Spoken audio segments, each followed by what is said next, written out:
Last time in the language of magic, you guys were continuing on through the Whispering Desert. I'll place you there now, actually.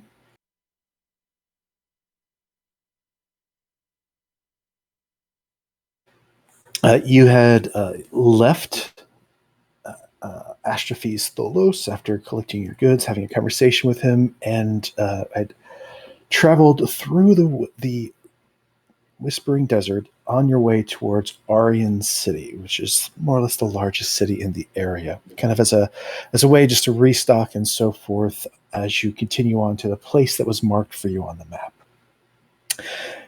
Along the way, you covered a couple of things. One is you found some old ruins, and through exploration, found a well.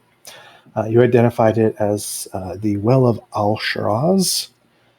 A bit of magic seemed to be imbued in this holy temple's well, and upon drinking it, some of you experienced interesting visions and so forth. Spend about a day talking to yourselves, talking to the sand or things that weren't there, like flying red bird people. Others were able to pick up a little something, a little magical enhancement from this water. After spending a day to kind of rest and recover from the well, you traveled on a little further and came upon a large tree kind of in the middle of the desert. It was recognized, I believe, by Parsnip as an ironthorn tree, and this is a carnivorous tree. And very smartly, you were planning to leave it behind, but unfortunately, like many other passersby, you couldn't help but notice that there was things around it. Things probably left by previous adventurers that weren't quite as lucky as you. Very lucky indeed, actually. The adventurer spirit kind of took over, and you guys went in towards the tree to find its little treasures that were about it. Leading the way was Tango, who had just a few seconds of absolute brilliance as he nearly cut this tree in half with a single strike of his greatsword, turning what could have been a very challenging encounter into a pretty easy one. You defeated the tree, collected some goods, and rested there, and we're about to continue on our way through the Whispering Desert. I'll turn it over to you guys if you want to discuss any of the items that you may have had received, or anything that you'd like to do before you have now rested for the day and are again continuing to set off after a day of rest. So we did get Have we take? Oh, sorry. So we did get a full rest. I believe we ended shortly after the defeat of the tree. So I'm assuming that you'll be hanging around here because the day has just broken. The sun came up from behind the tree. And so if you guys want to just continue on and push through exhaustion, you're more than welcome to. But I'm assuming you're going to be resting up someplace fairly nearby as you have been during the day and traveling again at night. Okay, cool. Sorry, Yeah, I was going to ask that too. Okay, cool. Yeah, let's just stay here, take a long rest here. Yeah, like right under the dead tree. I'm just starting to hate deserts. Like, Is there any other? Is there any other location here at the end that we can take a rest at, or is a tree like all by itself? So there are. Unless you specifically go to certain areas, it's not just hills of sand. There's typically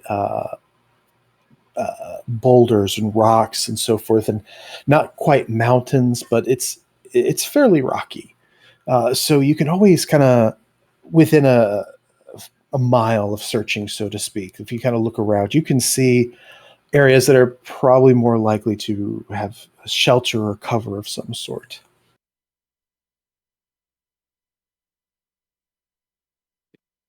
Well, if the party's okay with it right now.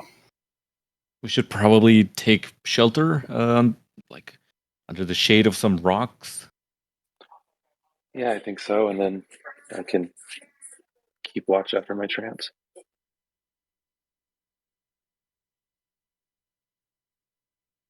I can go ahead and take first watch if you want. I think I'm hale enough to do that. Although last time I watched by myself, we got ambushed by bugs, so someone might want to stick with me on this one. I can stay up with you there. Simon, I'm still feeling pretty good. My adrenaline's still pumping after that fight. So. Oh, awesome! Thank you so much. You guys hear me now? Okay, there we go.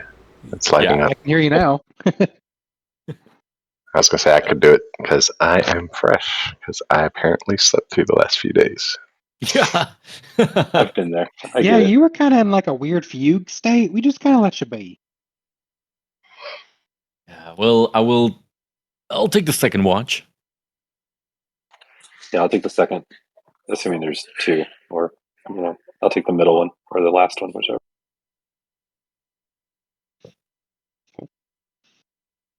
Silas, I don't know if you noticed, but we did pick up this staff of the Python, and I'm already using a wand of the War Mage, and I'll keep using the staff too if you don't mind. But if it's something that you're interested in, you can also utilize it, um, if you want to use that instead for like a melee weapon of some sorts. Use it. Okay, cool. All you. All right. So how many watches we're breaking down over the about 10 hours you guys are going to be resting? I think I 3. think 2 or 3. I mean, either way works. All right. Well, let's go with 3. That'll give you all a good chance to get a good 6. Even if you trance, you're going to want to rest a little in the extra heat. Yeah. I don't believe anybody's currently suffering from exhaustion, which is great. Mhm. Whoever's doing that last watch, those last couple of hours before, as the sun's starting to set, whoever said they're me, right? participate. Yeah. Silas.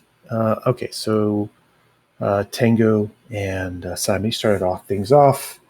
I think Phalar is either doing the second or last one as well. But Silas, Yeah, go ahead and give me second.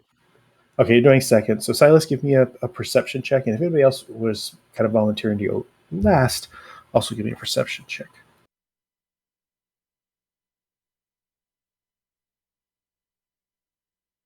13. Well, 17, whatever. I forgot it shows there. It's been so long since I've done this. Okay, Silas. Could you also give me a D12 roll, please? Oh boy.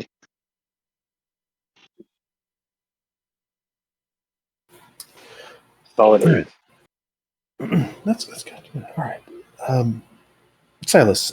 You kind of you've rested. You're nice and refreshed. You've been relaxing quite a bit as the group's had a few little challenges the last couple of days, but you've been able to kick back and relax. The sun's going down, and the desert's starting to cool. And just before the sun kind of sets, you notice something fairly nearby to where you guys are. As I mentioned, there's boulders, there's rocks, and this sort of thing, and the hills. You're just kind of looking out there, and you can kind of see them rise a little bit or fall a little bit. Not like massively, but some sand will deposit, some sand will come away. So even just a couple of inches can kind of make a difference. And so wind blows, and a little bit of a sand dune kind of just goes down ever so slightly, and you make something out with the last light of the sun kind of hitting this. You see something large up against a tree, something large, bright white. You're not quite sure what it is. You can tell it's moved ever so slightly, but it's some type of fairly large, bright white object with other colors kind of flickered throughout it. It's probably a quarter mile away, maybe a little more than that, so you can't make out extreme details, but just before the sun goes out, you catch that for about a minute. And then as the sun kind of finishes setting, it's kind of impossible to see at this point. Was it moving towards me, away, or can I not tell? It didn't seem like it was moving, at least not with any pace. It's just, you see sandy desert, and the sand itself is fairly light colored, but then a little wind blows the sand away, and then you just can't help but notice that whatever it is, quarter mile or so away from you, bright white, 1,000 feet, 1,500 feet away. You're not sure if you saw scales or fur or maybe a huge ball of cotton, but there's something there. Okay, I will. I will. So we're in the sand. Is that right? Yeah, you're pretty much just in the sand. There's no like dirt or a rock nearby. There's rocks and boulders nearby. You guys had kind of slept up close to rocks and boulders to block out the sun as you're resting. Since I don't really sense a threat, I will draw an arrow pointing to where I saw it, so we know exactly where to go when we all rise to check it out. Okay, yeah, that's fine. You go ahead and you use your hand and you draw a big kind of arrow in the sand. It's easy to do. I'll continue paying attention, not just there, but everywhere. That's really all you see. Otherwise, you just see sand and hills and rocks and wind blowing the sand.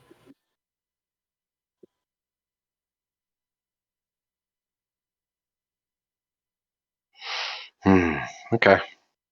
Yeah, I guess that's all I'll do for now. It's not probably another 20, 30 minutes, and the sun finishes setting. It's about the time when most people would start waking up. As people get up, I communicate what I've seen, and that I put an arrow pointing to it so I wouldn't forget where it was.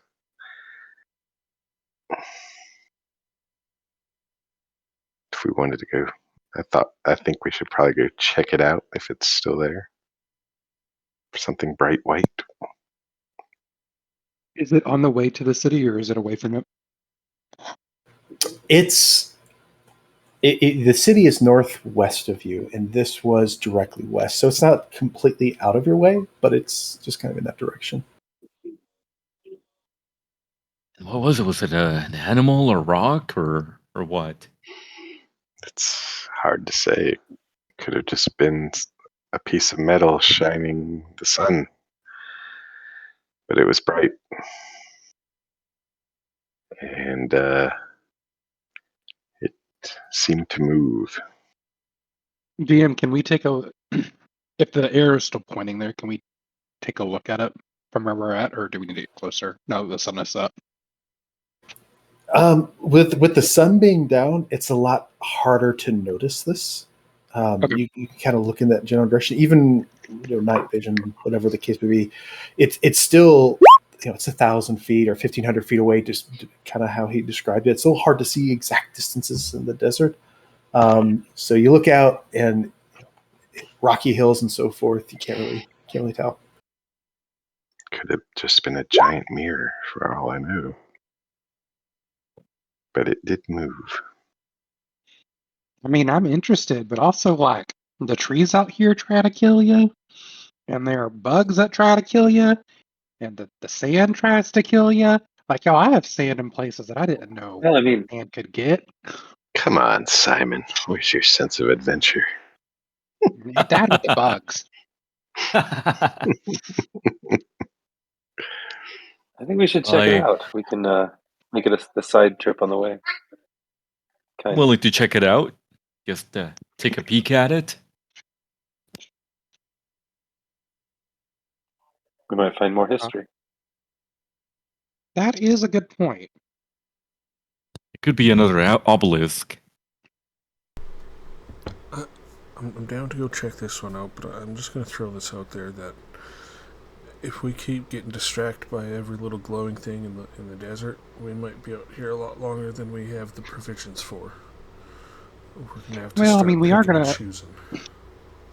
we're not too far from the city, and the last time Parsnip made those berries, and I ate that berry, and y'all, I did not need to eat for the rest of the day.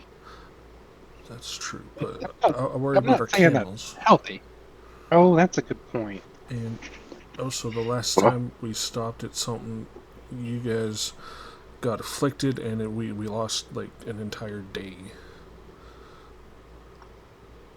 because you were seeing stuff. You I'm telling you, make that a was good point. real.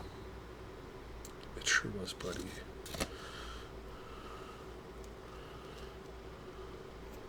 But yeah, just throwing that well, out there. I'm down to go have a look. we can conjure food. I can conjure water. But yeah, it's up to you guys. I mean, I'm up to look for it or look at it, whatever. Just a little peek couldn't hurt. Well, it sounds like we're Last all one, I think. headed over there. So you guys gather up your stuff. Yeah, you hop up on your camels. Very well trained camels. They let a little as you guys start kind of heading off that direction. Uh, you begin traveling, and again, it's not that far, but you go up over some hills and down over some rocks and so forth. And once you get probably about 300 feet from where you're expecting whatever this might be, your camels, they all seem to kind of bulk just a little bit.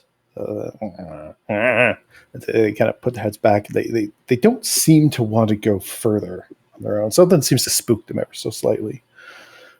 Look down. You don't see anything directly around you. You're very careful. You check to make sure there's no creatures underneath the ground that are about to burst up or anything. But they don't seem to want to go much closer in the direction that you're trying to go. And how far away was it from where we are? Maybe we should. Silas's best guess is about 300 feet.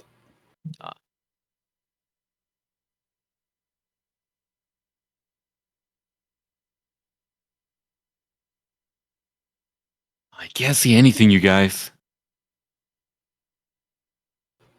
All right.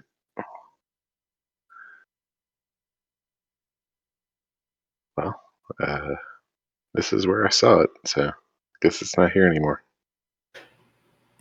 I ritually cast detect magic to see if there's anything other than us that generates anything. Sure. You take some time. Kind of, I'm assuming you ask everyone to wait for you as you take about 10 minutes. If y'all don't mind. And start. Of course, you take your time. About 2 minutes into Simon performing his ritual, anybody with a passive perception of about 12 or higher, you hear something coming from a little further to the west, and the best way to describe it is it sounds like a long, deep yawn. Just a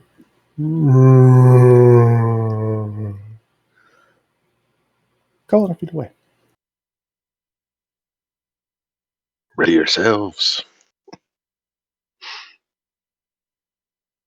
You said higher than a 12? Yeah, 12 or higher, the passive perception check. And you'd have heard that. Okay. Yeah, I've got beyond that. So What'd you hear? It was the wind, wasn't it? no, something's coming. I distinctly heard it. Should we make a circle around the camels? Sure. You guys set your camels to the side, circle around, just to guard it, so to speak. Simon continues casting his ritual. nothing seems to approach. There's nothing happens other than just some wind brushes up against you all, sand's hitting you. The time goes by, and Simon, you finish casting your ritual of detect magic.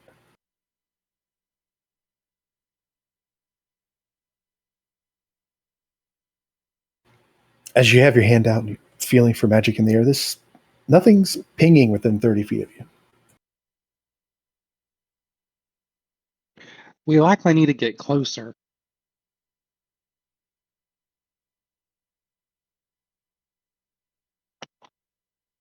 And where did that noise come from, DM?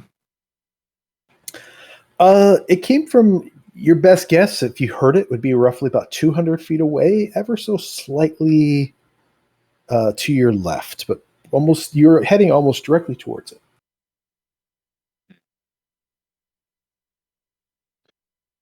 Where did you decide to do Stitch Fix? I'm right behind you. Okay, well, we need to get closer, but when we drank from that well water and y'all had those crazy visions, I actually got the ability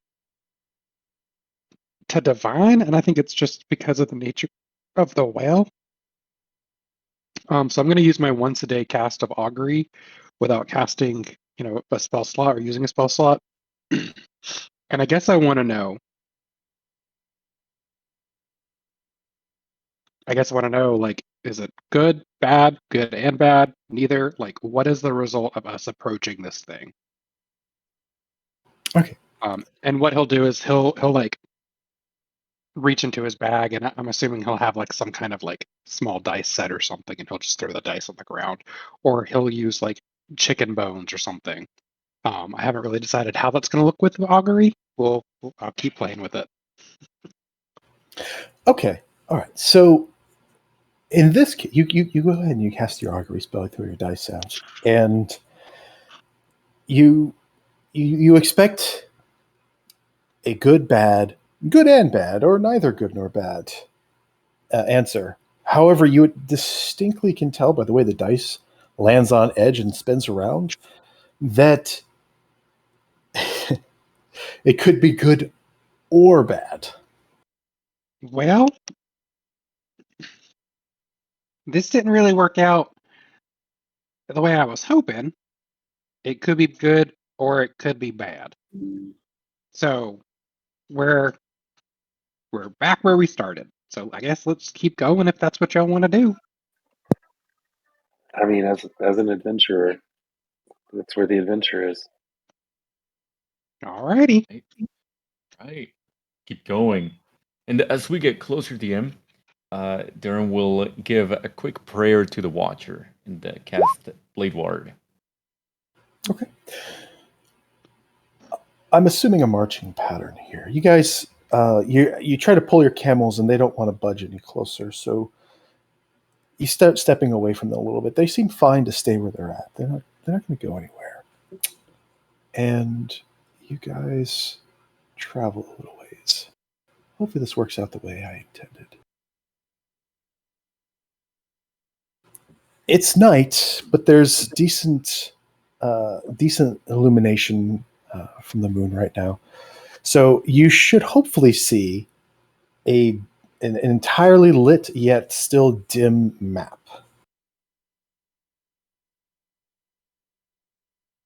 Tango has dark vision now, so let's update him. DM, I can see something on the map that I don't know that I'm supposed to be able to see. No, that's fine. Okay.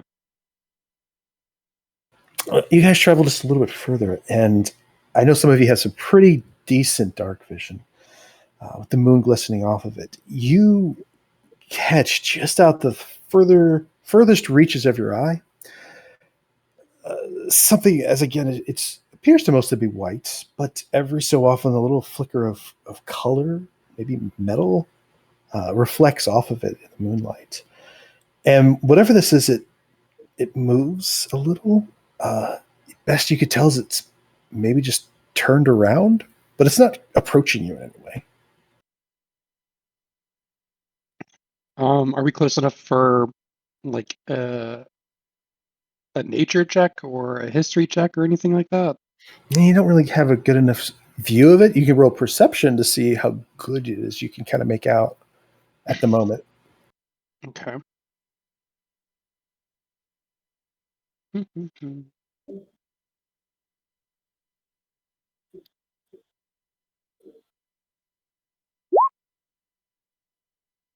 I can't see shit. Yeah, unfortunately, no. There's so much sand in my eyes, y'all.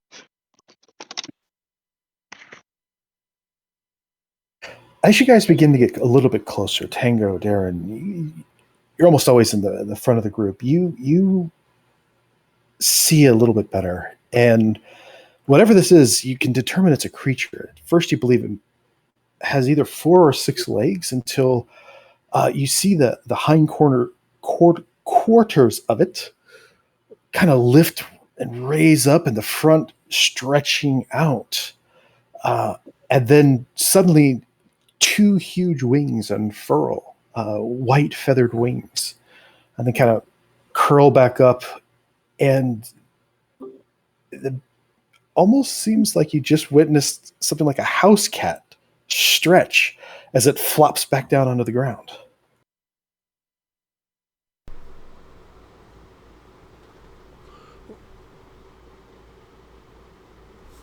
Darren, what the hell is that thing? I don't know. Surely it's not a dragon, right? No.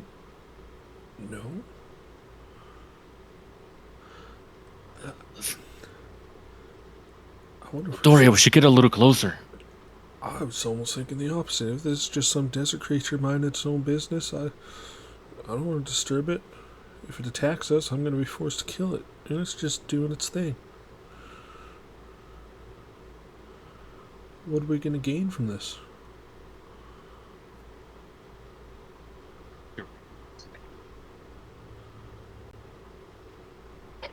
Yeah, we don't really have a purpose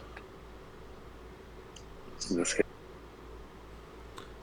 I would at least want to get a little bit of a better glimpse of it. Just a glimpse is all. It looks really majestic in a way. It does. It reminded me of like a big cat, which is Right? A, kind of cute, B, also terrifying if it's that big. But it had wings? Yeah, Is it did you see? Is it a cat with wings? Is it a tresson? I think like twice the size, or 3 times the size of one of those things. Yeah, it's a so little like bit bigger a than big any cat. Tressum I've ever seen. Like a big cat. Yeah, like a tiger with fairy wings or something. Parsnip, do you know anything about this? I look around and Parsnip is just like gone. Oh, he's behind me. Okay.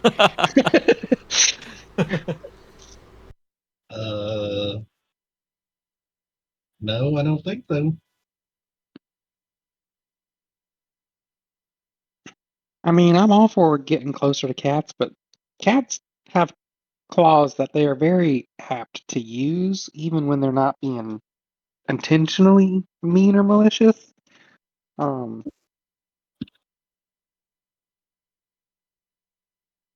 Yeah.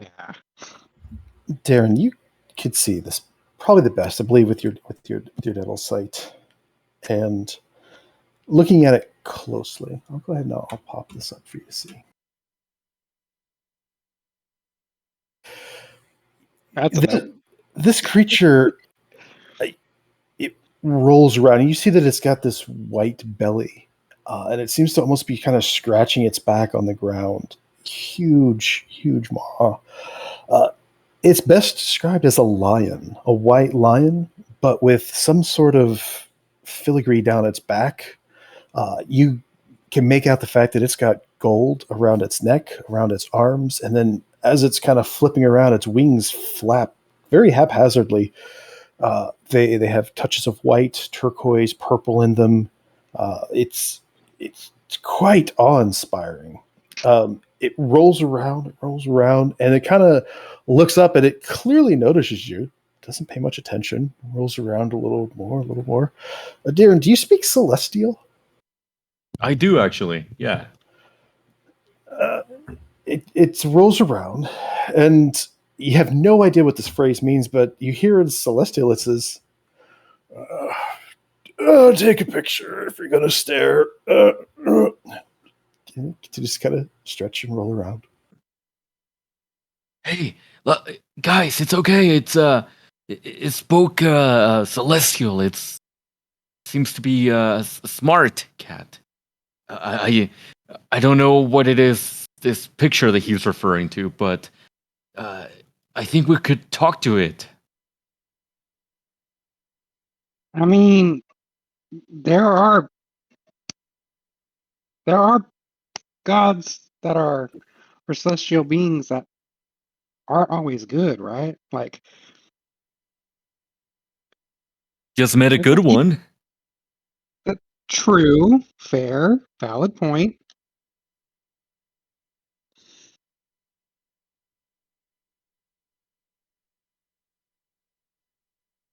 Well, I leave it up to you and to the others. I mean,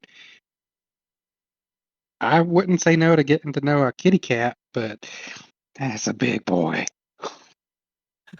I believe if we ask it a few questions, maybe about our journey, maybe what awaits us later on, I think it would be worth it.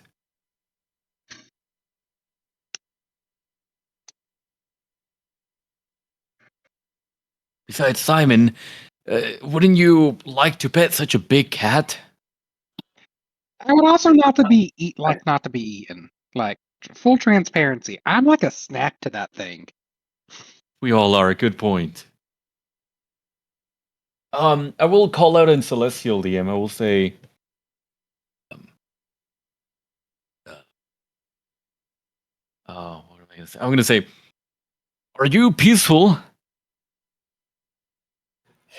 So you speak back to it in Celestial, and it imagine a house cat, lying on its back, kind of rolling around, and then it hears like a sharp noise, and it just kind of flips itself right onto its paws, kind of in an alert way, and it does that. It flips up and lands on its feet.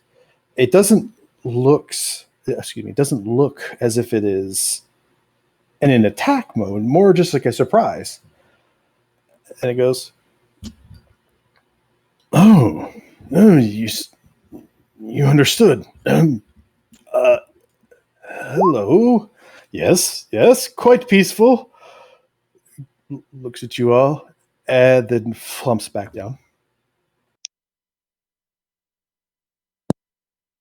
We're just travelers through here. We don't mean anyone any harm, and as long as no one means us any harm.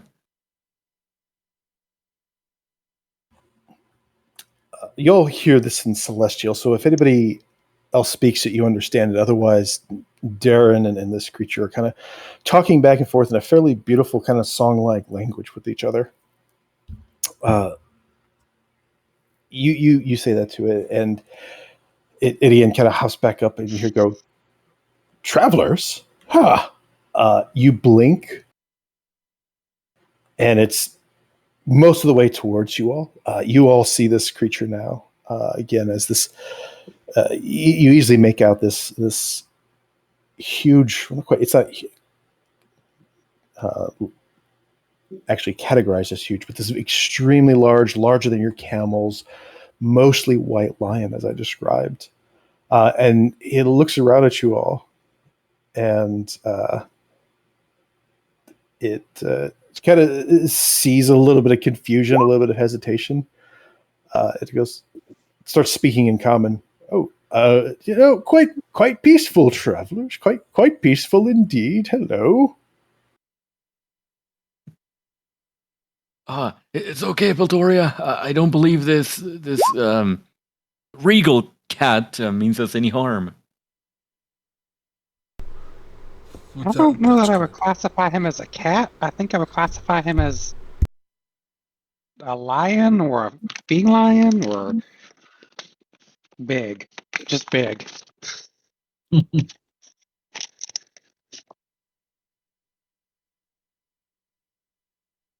What might we call you?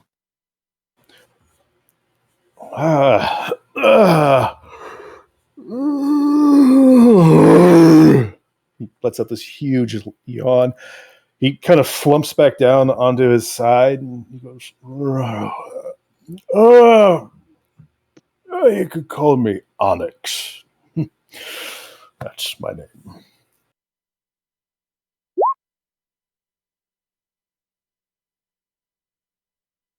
I don't mean to be rude with this question, but it's probably going to come off that way, so I apologize in advance. Please don't eat me. What are you? I don't think I've ever seen anything so majestic in my life. And I'm just kind of overwhelmed right now. Mysterious, aren't I? Yes, I know. Oh, I don't feel like making riddles for you now. I'm a guardian. You'd probably just know me as a sphinx. But it'd be more accurate to say that I'm a guardian. Yes. A guardian of what? That's the question. I'm excited to see some travelers. Perhaps you could help me with that.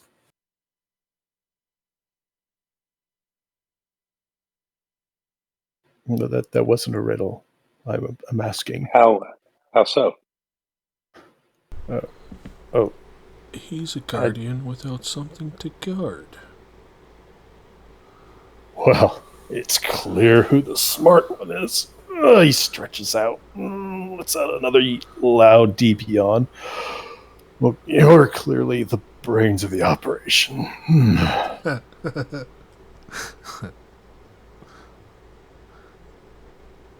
I mean, you are smart. You need to give yourself more credit. Never said it wasn't, but I wouldn't call myself the brains of the operation.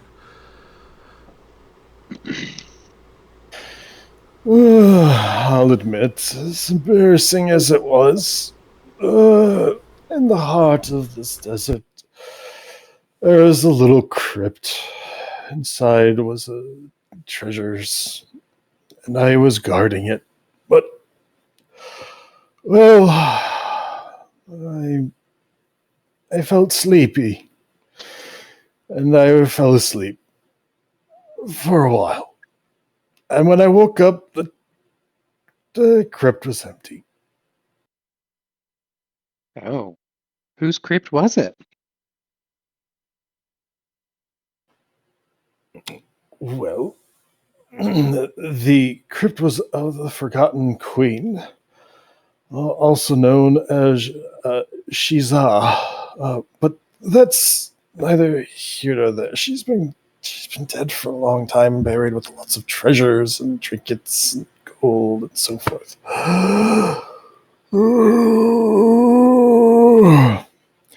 So, I'm looking for something else that I can guard. Well, we just met a god. You could probably go talk to him. A god? He's dying. Well, yeah. No, I don't He's mean that as in he doesn't mean guarded. I think because of that, he probably needs guarded. yeah, he's an older god of magic. His name is Astrophy. He seemed to be kind of a dog person, but I got the feeling that he was an equal opportunist when it comes to just people and creatures. Okay, well, there's not a lot of like monsters that I'd have to fight with, are there? I don't think so. We didn't encounter any monsters at his tomb. Well, sorry, tomb is a wrong word. His Yeah, it home? is. I don't know what y'all would call it. His Retirement domicile? home? Ooh, retirement home. Hmm. And there are many people coming and going. People expecting riddles and questions. I mean, No. the riddles are already there. You're not in charge of doing them. I mean, like we had to solve a puzzle, but no one had to proctor that exam to us. We just walked up, solved the puzzle, and met Astrophy. It seems like he's pretty much got his whole shtick done. If anything, he could probably get you out of the sun. Maybe. Like, hold on, DM question. Mm-hmm. How big is this cat in relation to Astrophy's room? Also, we're making a lot of assumptions for Astrophy, but I'm just going to go with it. He would be able to fit inside. Might be a little bit cramped, but not. It kind of depends on where he goes. Going into it would be kind of cramped, but inside there's plenty of room. Especially towards the center. There's also the exterior to it. So it's not like he wouldn't fit. And you're asking that particular question. However, Simon, as you're saying this, he kind of rolls back up and he shuts his mouth, and his eyes actually get a little wider, kind of like as you're speaking, you probably instinctively think that you're a toy to a cat right now. Like that's the look you're getting. Oh boy.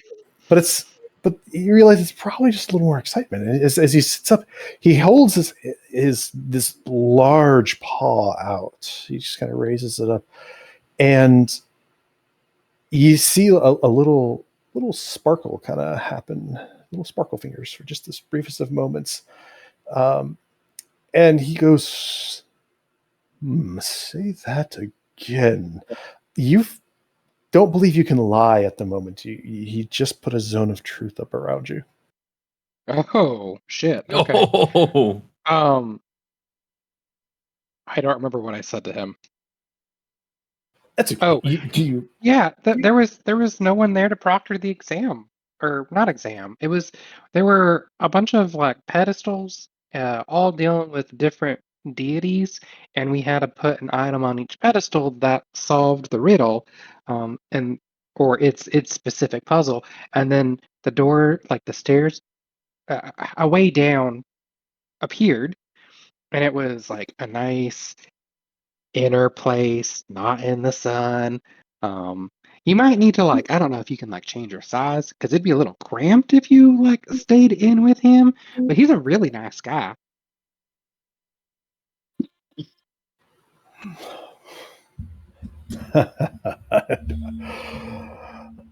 Do you have any idea how tiring it is to be expected to speak in riddles and to fight things? Oh, the riddles are already there. That is so fantastic.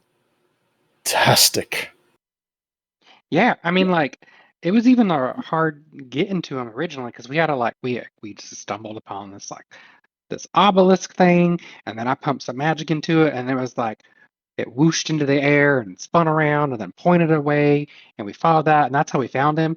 But I'm pretty sure we could probably give you more direct directions, maybe. But yeah, no, he's really nice. You'll probably need to talk to him to keep him company and stuff, but like he's really interesting. He looks around at you all to trying to basically you get the other. He's kind of sizing you up, seeing how you're reacting to what Simon says. See if anyone seems to be reacting in a way that seems like it might be giving away that he's being untruthful or so forth. At least that's the best guess you can have. You get the feeling that this creature is being very. They're not being closed off in any way. That they're just laying everything out and not trying to hide their disposition in any way. And he looks around at you all and says, "Oh, could you all take me there, travelers? That would be just fantastic." I don't think we could take you there, but like I said, we can probably give you directions. Um, As soon as you uh, say that, he gets this real pouty face and just flops down on his side. And says, "Oh, of course." we have our own. Go ahead. I'm sorry, Tango. Sorry, I was just curious if you've always been this tired and lazy your whole life, or if maybe there's something else affecting you that's causing this. Well,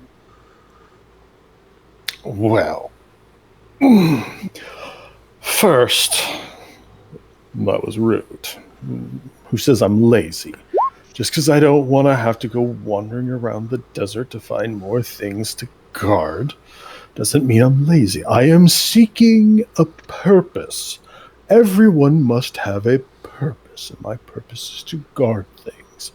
But having something that's appropriate for my personality, I can be sphinx enough to admit that I need something that doesn't require quite as much activity. Perhaps help. So, as he mentioned, there's puzzles there. Maybe you could provide like hints. You wouldn't have to do the puzzles yourself. Yeah, you could actually like help them solve it. That'd be kind of cool. But I mean, it's really not that far from here. It's like what, like a day and a half, 2 days maybe? Yeah, that's Not even. walking, flying. You should get there Yeah, sooner. yeah. Like all you got to do is stretch those magnificent wings. I have been And walking this desert for, I don't know, well, I mean, like I said, we'll tell you where to days, go and what to look hours. out for. And if you don't have to walk, you can fly.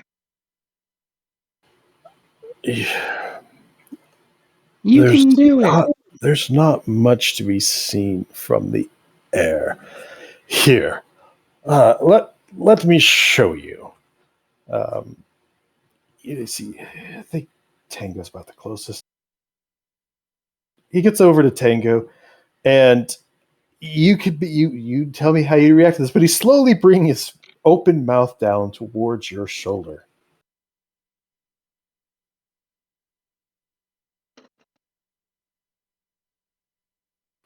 Tango, if you don't stop him, he'll gently place his mouth against you.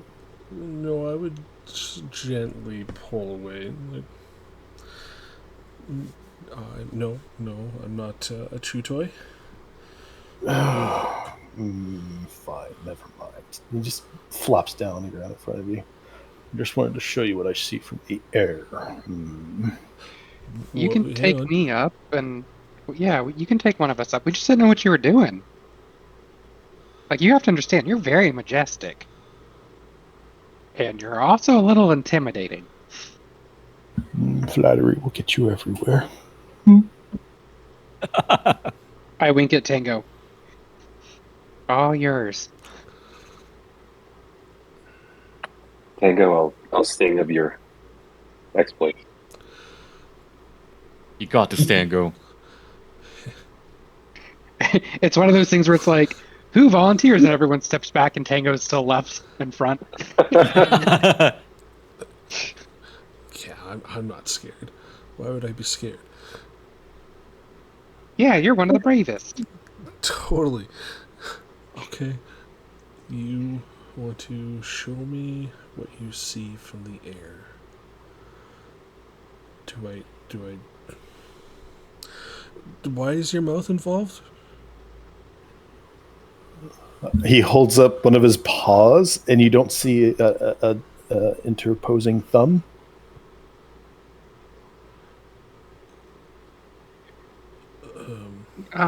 Would it be okay if Tango climbed on top of you as gently as they're able? He puts his hand down towards the ground, and he sees a rock, and he flicks the rock, and it hits you, and it hurts a whole lot, Simon. Oh my God! Ow! Jesus!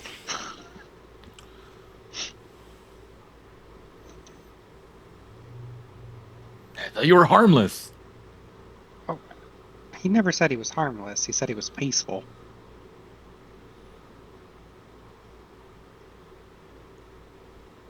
that do any damage? No, it was a non-lethal strike, but you could tell that it's got some force behind it.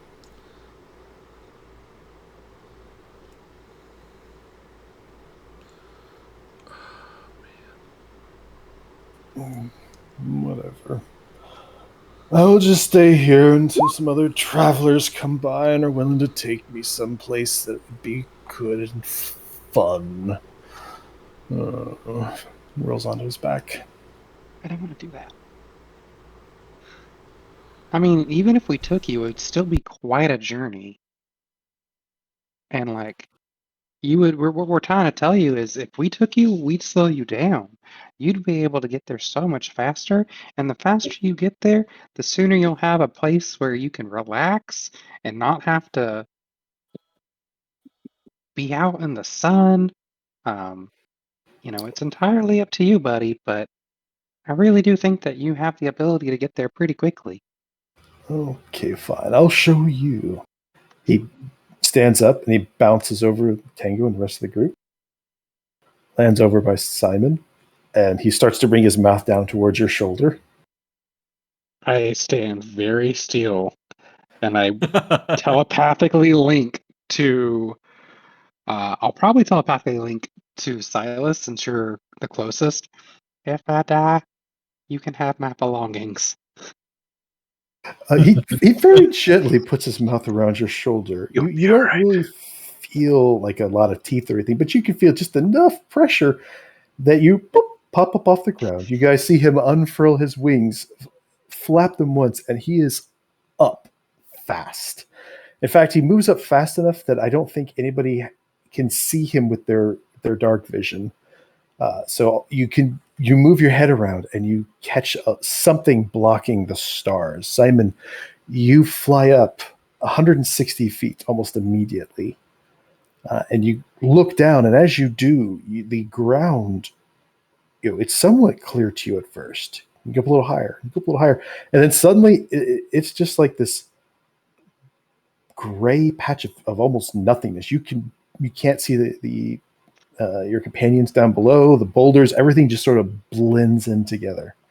And he's like, and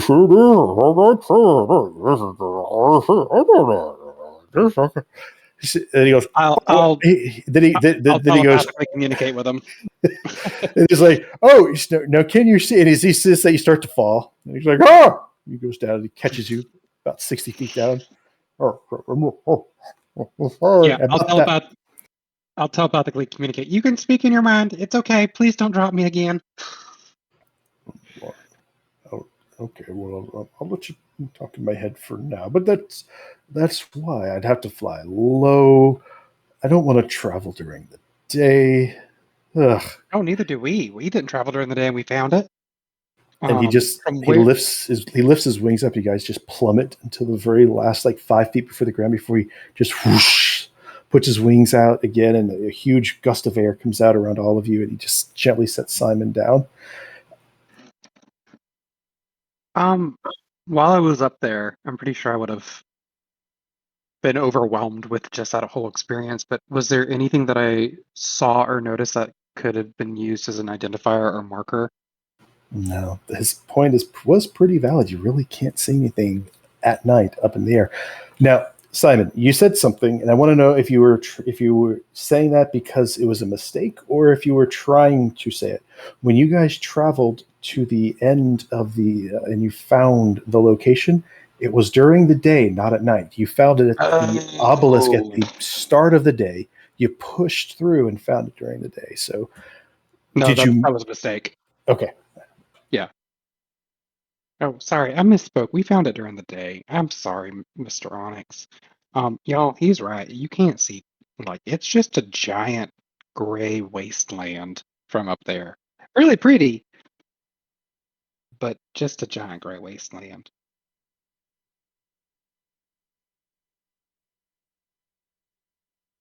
And he settles back down. He kind of lays back down on his back again and starts scratching it around in the sand.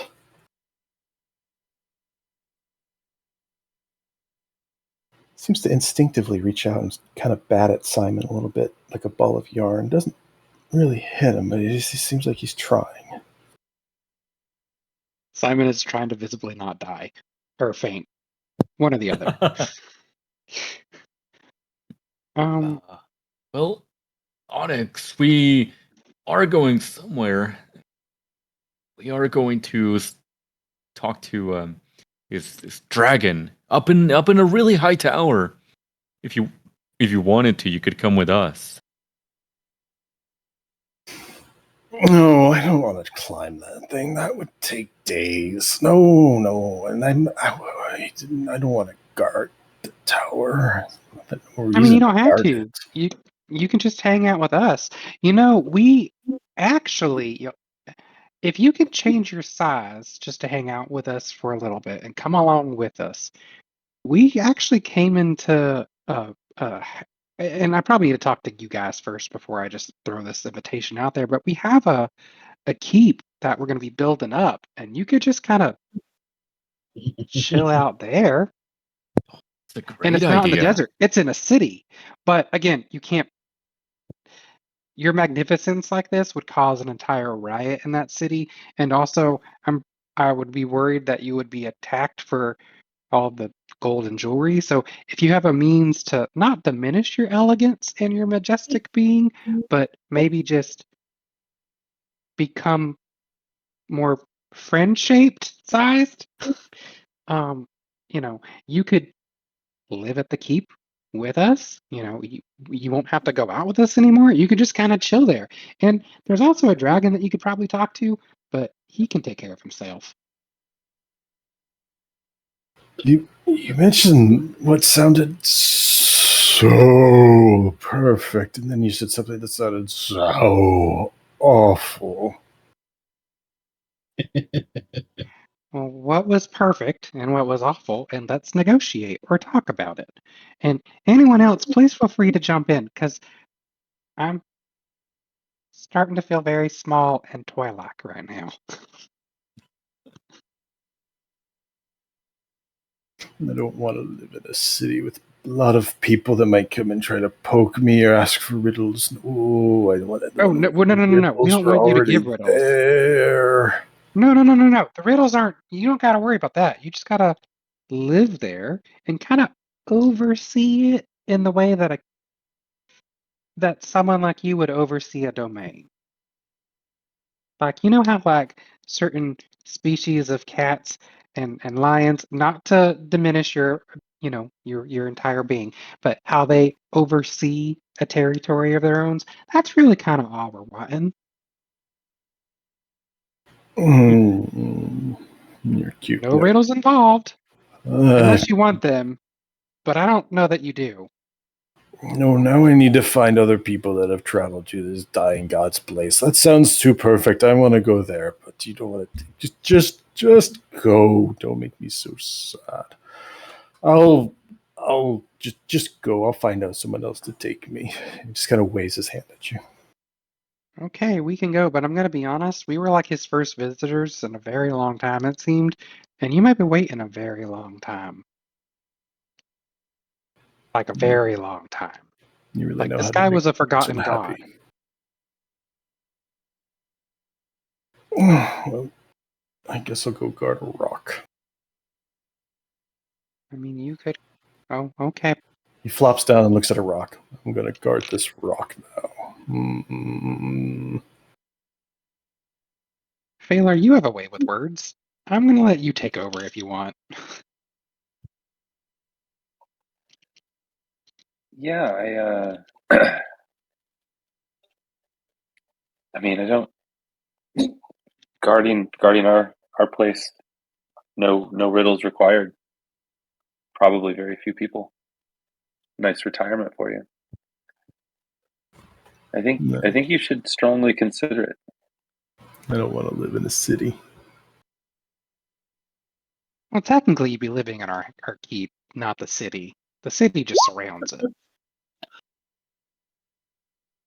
Okay, I'm going to stop talking now. He looks at you when you say that and just kind of tilts his head to the side, slightly confused. Looks a failure. You make a decent argument, but I really don't want to live in a city. Sorry. And he went and tempted me with that really, really great sounding place in the desert. I like the desert. I just don't like the heat of the day. And place where I could probably just nap. And he tried to change it on me. It's bait and switch is what I say. He gave me a bait and switch, and not very nice. No. There was no bait and switch. You're given options. You have multiple options. You seem like an agreeable fellow. You're a little down on your luck. We're new adventurers. You wouldn't have to stay in the city long. We could be finding you a new place. I've got friends I could talk to perhaps see. All right. What if I were to? It's clear you guys aren't just travelers. You're probably adventurers or mercenaries or some kind. What if I were to reward you?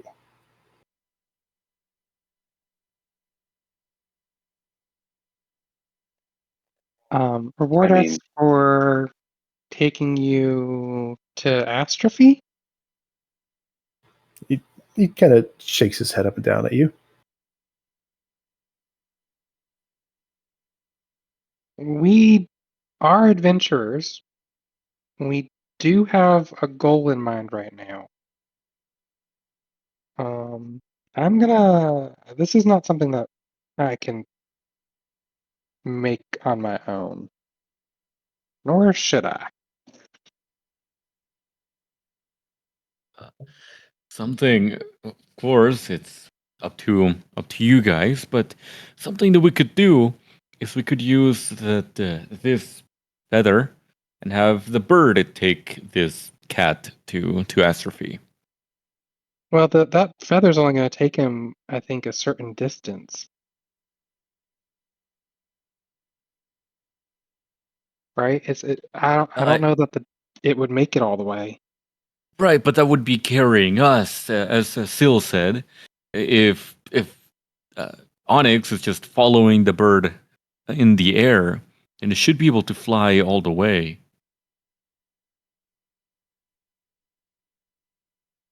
I also was thinking we were going to use the bird when we get to the top to. Well, I guess no, we can just teleport home. But I mean, I thought we were going to potentially use the bird to get closer to the tower and maybe use it to get up the tower. But we do have the pittons, whatever they're called. Just throwing it out there. No, I understand. I'd suggest Parsnip do it since he's been kind of leading. But Parsnip and maybe one other person, if you'd like to, you can make a survival check for me.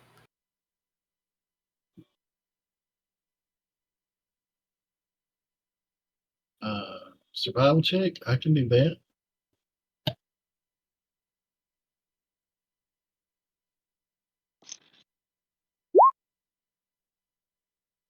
Jesus. Parsnip, you kind of look to the stars that you've been using to traverse, and you say very easily in your mind that you are approximately 73 miles from the Tholos of Astrophes. And the bird travels 75 miles. You know that. Okay. Just FYI, so, let's calculate that. I will ask the Sphinx if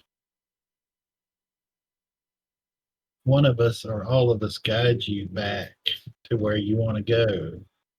Is there any way you can help us get to where we want to go once we've taken you back? Since we'll be going in the wrong direction from where we want to go.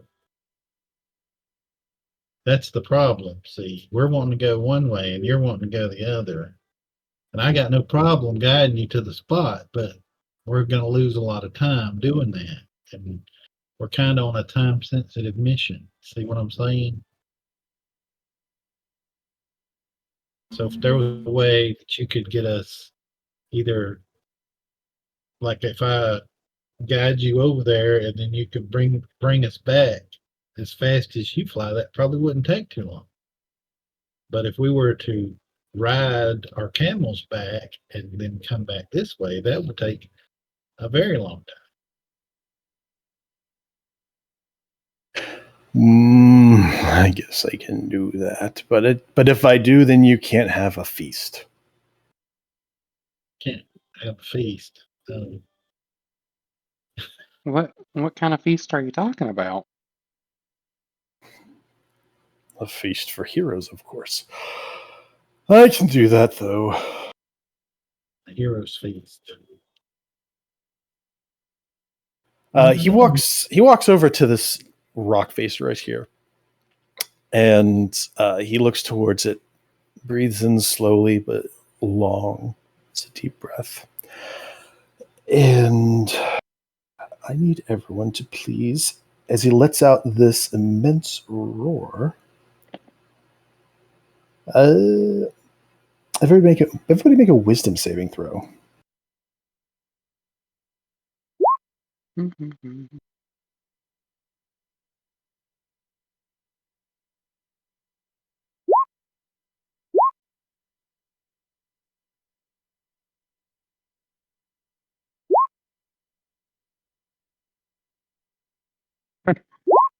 Not great, Bob. All right. So y'all unfortunately are affected by this. He lets out a roar, and it's you don't feel any malice in this, but even Tango. You know what, Tango? I'm gonna say with that nat 20, you still pass this. The DC is 20. I'll give it to you for the nat 20. You're the only one that doesn't feel immense fear right now. You all get the afraid condition or the fear condition at the moment as he lets out this huge roar. He does it Was this basically. a spell? Yeah, it is not a spell. No, it's a standard. It's an effect. Damn. Sorry. No. That's okay. You're all just terrified of him at the moment. He lets out this huge bellowing roar at this rock right next to him. And as he's doing it, you see the rock kind of cracks form on it until some sort of about 4 foot wide circular area with runes in the middle of it appears on the stone. There you go.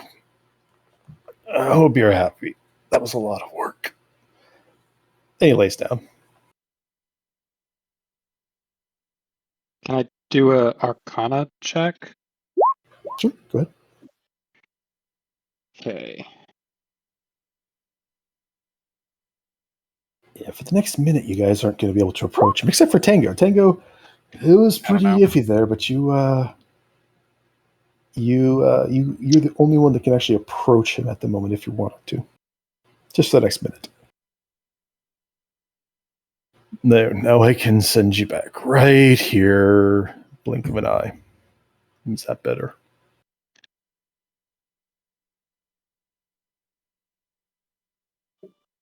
Well, we have our way back, Tango. And I'm Yeah, purposely saying I mean, this, not making contact, like eye contact with him. so I'm Not assuming Tango, but Onyx. with the survival throw I made, I could guide him back by the stars at night if I had to, Yeah, absolutely. without being able to necessarily needing to see the ground. So yeah, that's fine. I'll offer to guide him back, and then he can send me back here when he gets there. So are you using the token? What? No, I think he's gonna fly with the cat.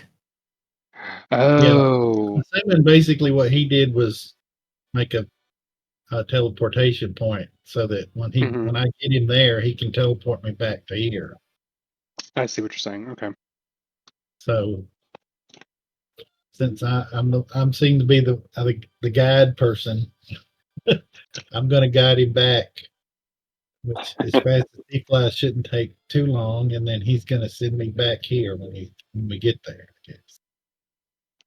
I hope.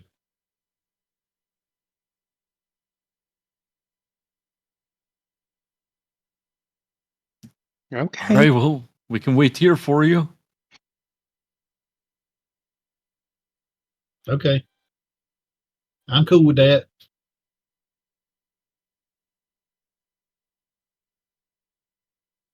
Alrighty. So you're willing to take me, little one Yes, with the I'm the fluffy guide hair? you using the stars to where the place is, and then you can send me back here.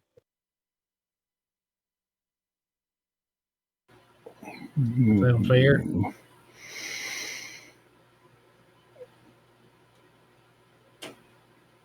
Can you keep secrets, little one?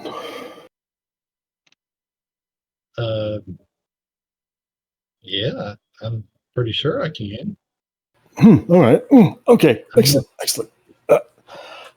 He pops up. Now? sure. Excellent.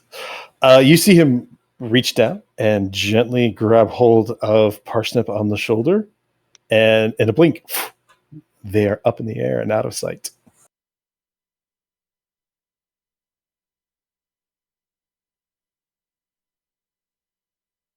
That was a pretty I'll scary use the cat. stars to guide him back to where the what is Agree. it, the Polos? Isn't that what it was called? Let's call it the Tholos. Yes, with your 23. Let's see if we can help get it there just a little bit faster than it might take. Go ahead and roll survival one more time. You can have advantage on it since you are up there and can slowly take your time.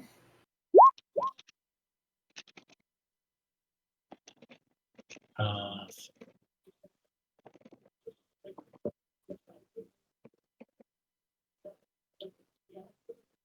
Advantage survival.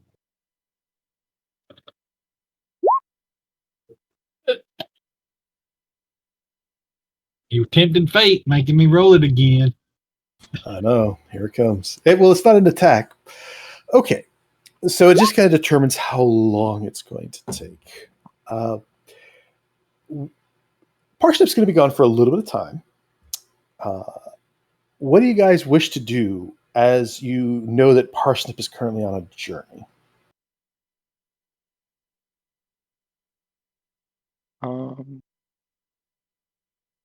Is there anything in the area that resembles the tomb he was supposed to have guarded?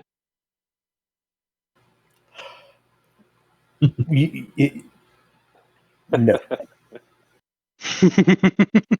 Damn. Okay. You get the impression that was a pretty good distance away. Okay.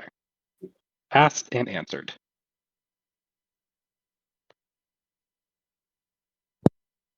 Then we'll go over to Simon and just like I don't know, try and heal the little bruise from the rock that hit him.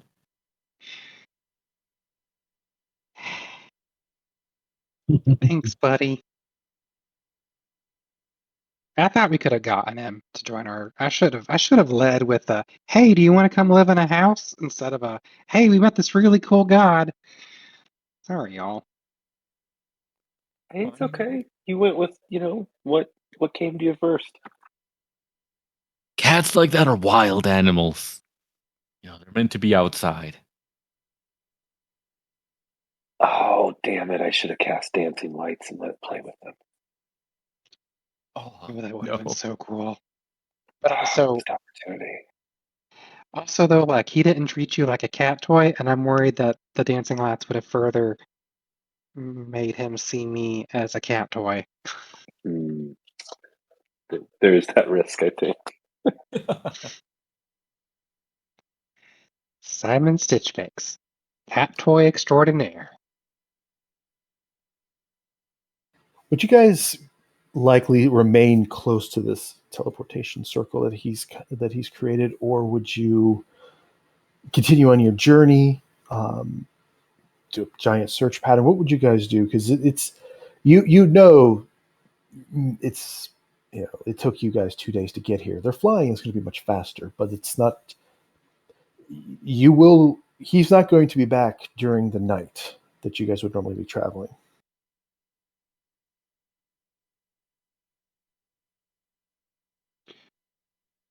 I mean, I'd probably go ahead and get the camels at the very least. Just so that way when he gets back, we can resume our travel. They are definitely no longer scared to come your direction. We almost ready to go? What's that circle? Say that again? Where's Parsnip? Buddy, where were you? Were you not here? Oh no. Parsnip took him to the Parsnip took him to go to Astrophy. He's gonna send him back using whatever he did to this rock. Oh, Yeah. Where'd you wander off, buddy? I didn't even notice you had gone. I'm so sorry. I was just I got bored. That lazy cat is not too interesting.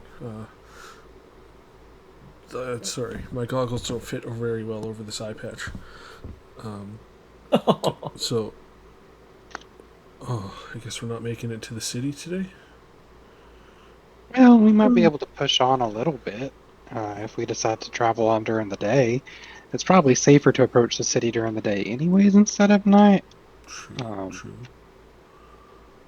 You know, we can rest and hopefully Parsnip can rest in the mouth of Onyx. Although if he starts talking to Parsnip, that's out the window because that guy dropped me a little bit. Who wants to make a wager that Parsnip's probably a memory? No.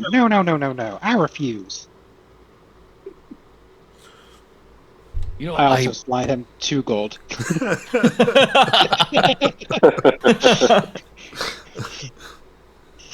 You know, I believe that cats don't like parsnip a lot. So Parsnip. I thought that was cucumber. huh. Zucchini. Right. Zucchini. Should we stay here then and wait for him? I mean, we can take a look around. I guess we should at least, for Parsnip's sake, wait the minimum amount of time that it would take them to fly there and be sent back. Be kind of rude to Out of leave character, if he y'all. does live. Google AI is saying some cats actually enjoy the taste of parsnip. I am now actually really worried about our friend. No. Oh, that's hilarious! That's awesome. I love it. Well, yeah, I guess we should look I around look see if we forward to your find. backup character, Rutabaga.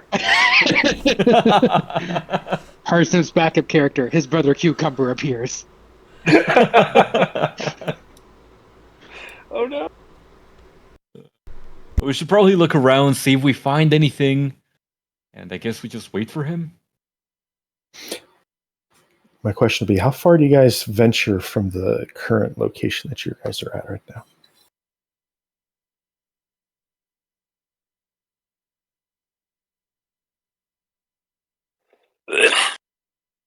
Sorry if I just coughed in my. I'm gonna stay within sight of it, so like 100 feet or so is as far as I'm gonna get away. All right. I just need to know if you guys would get kind of out of sight of it. Considering Parsnip's typically the one that guides you, it would be interesting if you traveled a good ways and then were like, oh, which way back? Yeah, we're I don't feel like splitting the party, not yet. Except for Parsnip. Yeah. All right. Middle of the night, around 2 o'clock in the morning. I imagine most of you guys are staying up for the night. You be practicing swordsmanship, moving around, checking random things in the desert, playing with a little bit of cactus and tumbleweeds and stuff that you find. Whoever feels like they might actually be paying attention to the world around them deep in the night. Go ahead and roll a perception check.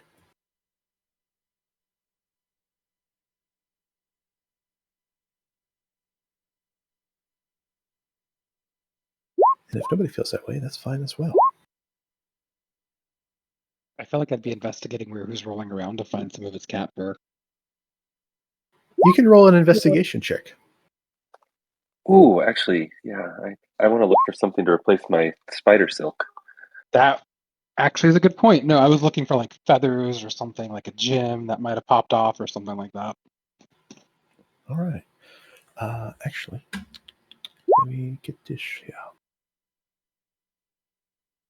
But if I find fur, then I'll give it to Phalar to replace the instrument string that they lost.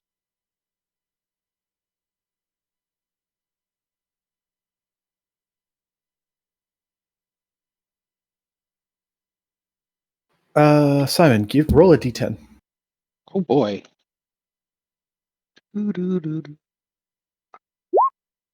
4. You find a crimson-colored gemstone, a coral, where he was rolling around. Ooh.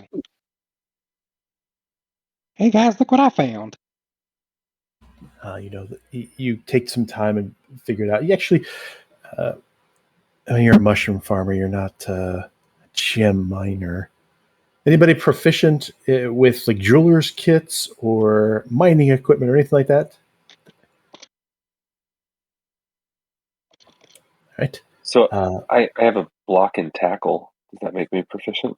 Afraid not. Anybody can appraise this then with just a straight intelligence check. Surprisingly, not my best trait. You do not want me looking at it. Yeah. Got a 5. This thing sure is sparkly. Yep. Okay. Well, write down coral parentheses crimson gemstone. Okay. Yeah, you guys pretty rock. That is so cool. Like, wow. But you guys don't really see anything amazing or interesting that night at night. Parsnip. So Onyx flies you up right away, and the ground disappears from you very quickly. He flies for roughly a minute. He moves pretty quickly, not incredibly fast, but he's moving roughly 120 feet per round, maybe a little bit faster. So he goes for about a minute, and he goes back down and lands. And he gently lets go of you with his mouth and says, "Okay, this will be our secret." And he gets down real low and takes his face and kind of starts nuzzling it between your legs as if he's trying to pick you up. I don't want to have to hold you in my mouth that long. Okay. Assuming you kind of allow him to rest on his back, your legs sit right above his wings, and you can grab hold of his mane or the gold chain that's around his neck. He says, "Okay, please don't tell anyone. This will be so embarrassing." Okay, it's a bit of a running start. And he takes off and begins flying. All right, which way? And you're able to guide him. The original survival you had will definitely get you there. 6 or 7. The 7 that you rolled means it's just going to take the entire night and a little bit after daybreak. Is there anything that you wish to do while you are riding on Onyx at probably about 500 feet above the ground?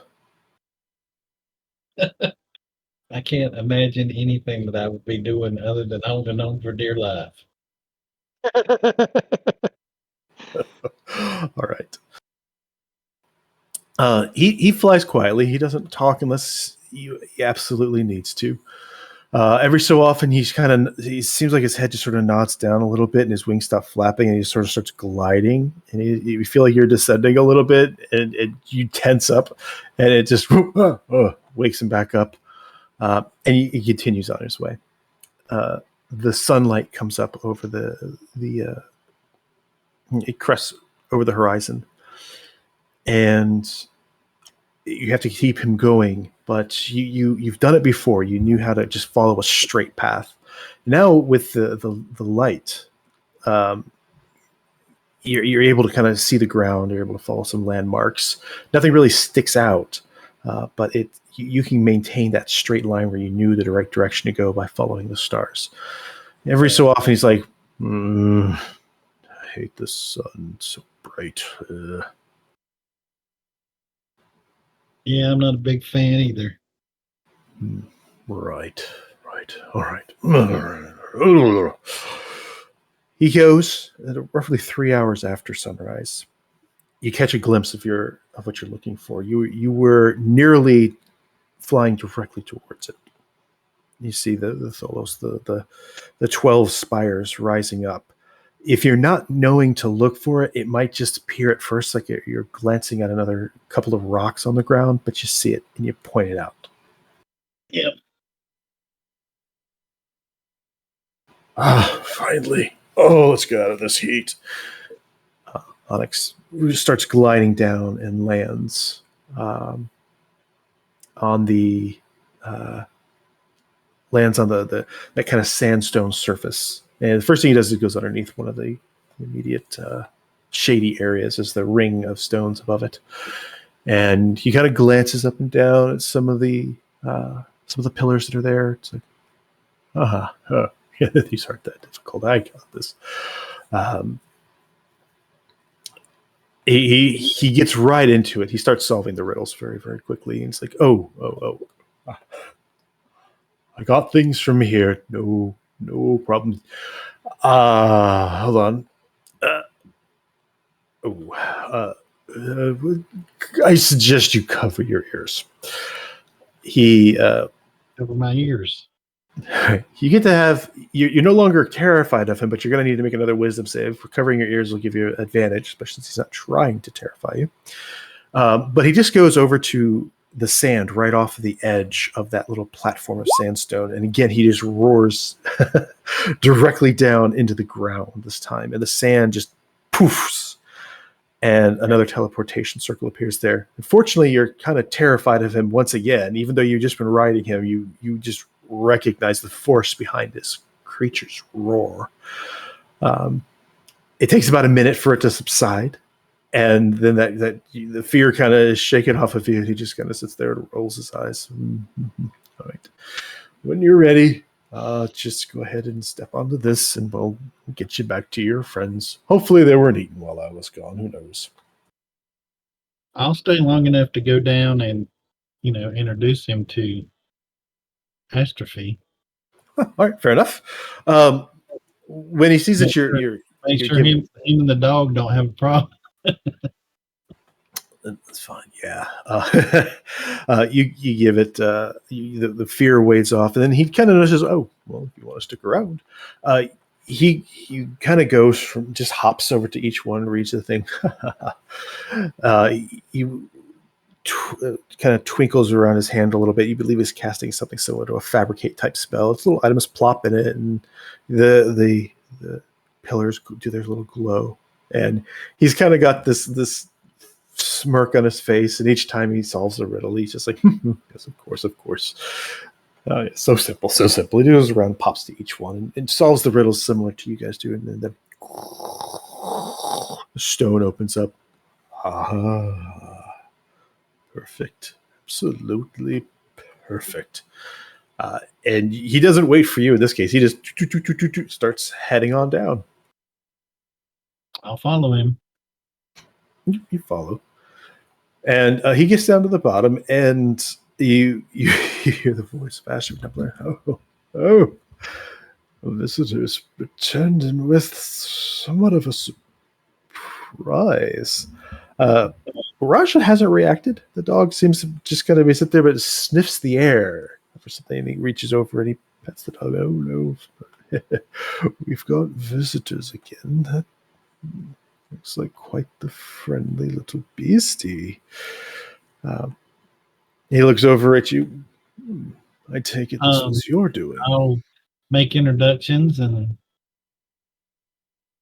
tell him we met our new friend here, and he needed a place to hang out and protect, and we thought you could use another friend.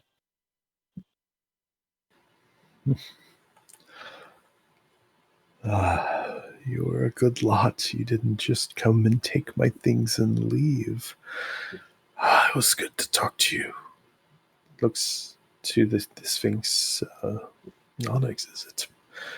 By all means, the center is yours. And he holds his hand out, and you see kind of this magic trying to go off in the center of the room, because again, it was this large circular area. And Onyx steps back away from the magic he's casting. It looks towards Astrophy, looks down towards the magic, and he puts his little paw out towards it. And as he is casting that's the very, very simple cantrip type of fabricate above, you see him kind of add his own magic to it. And between the two of them, they cast a fabricate spell, and the very large pillow into existence on the ground. The Sphinx looks at you. Absolutely perfect. As he spins around on it a couple times before flopping down. Oh, yeah. Perhaps a monetary reward, as I promised. I give you a feast, but then I couldn't send you back. He takes a couple steps off of the pillow, and he lowers his head a little bit, and he begins to shake his head back and forth quite vigorously. And as he does, you see colors just sort of fall out of his mane, down into the ground. If you could roll 6d100 for me, please. 6d100. Jesus. 6d100s? 6d100. I did as well. We'll go with whatever the highest one is. You got higher than me. All right. You find a ton of gems fall out of his mane.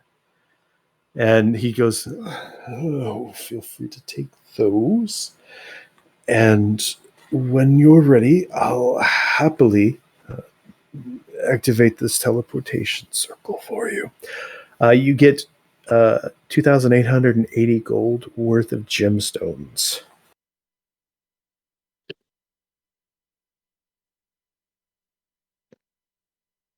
If you want me to break it down into specific gemstones, I can, but it'll have a total of 2,880 gold worth. I hope that's okay. I was also going to feed you, but I need that spell. I will collect the gems and thank him. Tell him he's most generous. And it was a pleasure to help him. And then I'll take the teleportation circle back.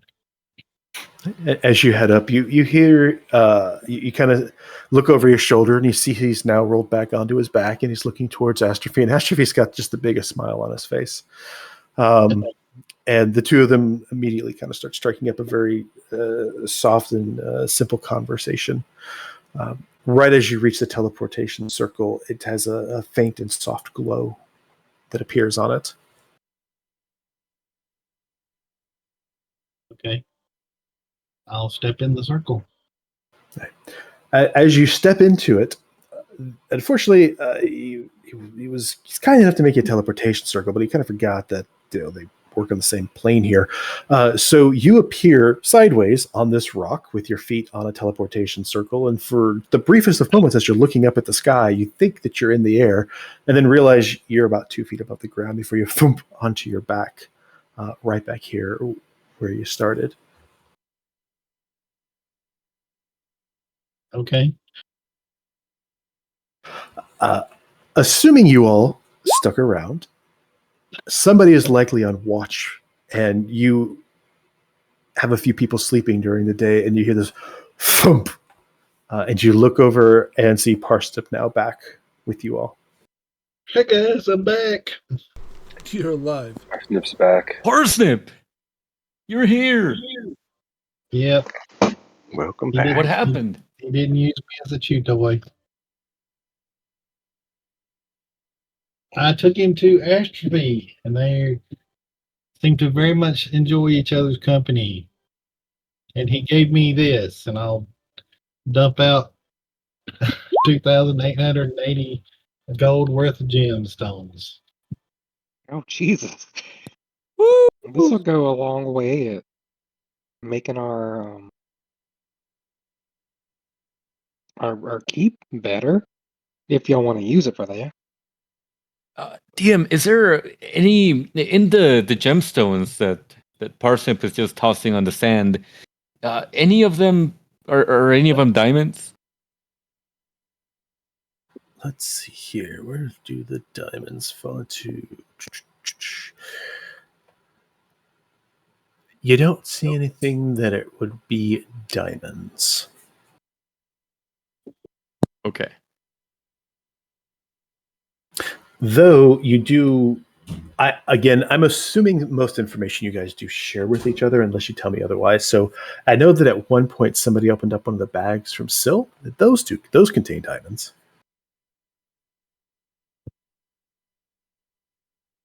Good. But we need those bags, possibly.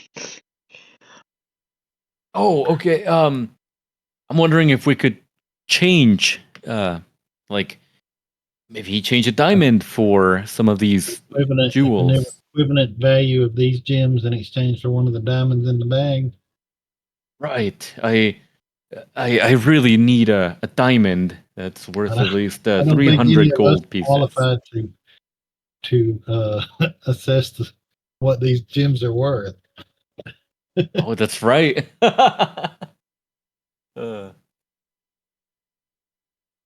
Guess we'll find out in the town. I don't know that we should bust out a bag of gems in a city or a town that we've never been in. We don't know what we'll be walking into, and I don't want to paint a target on our backs.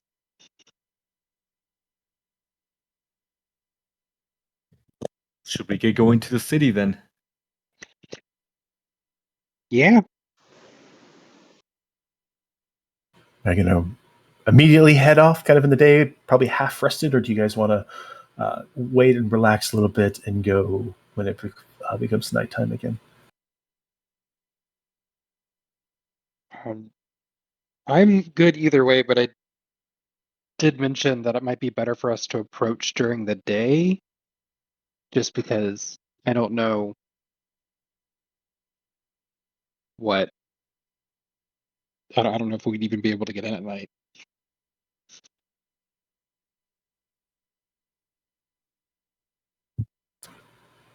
I'll tell you, you believe, judging by your map, the location, you could probably arrive mid-evening,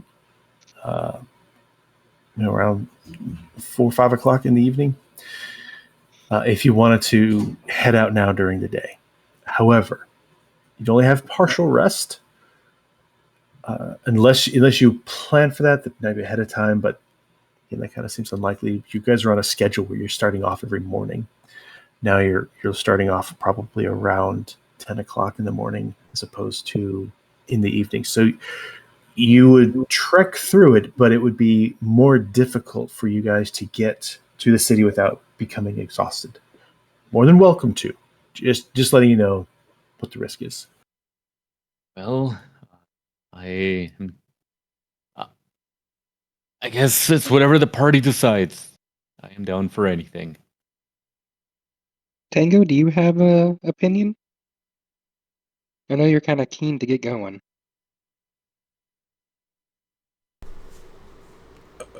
Again, no, I'm good either way.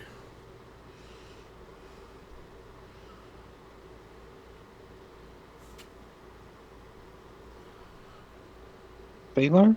Parsnip? Parsnip, you just got back. Do you need a rest, buddy? I was up all night. But you can just tie me to my camel.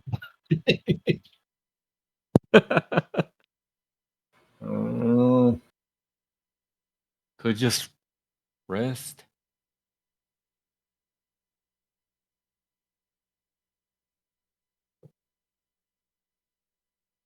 Yeah, if that's the case, we'll rest.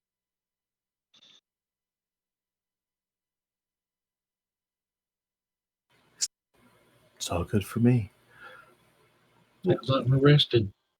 You guys decide to go ahead and rest up.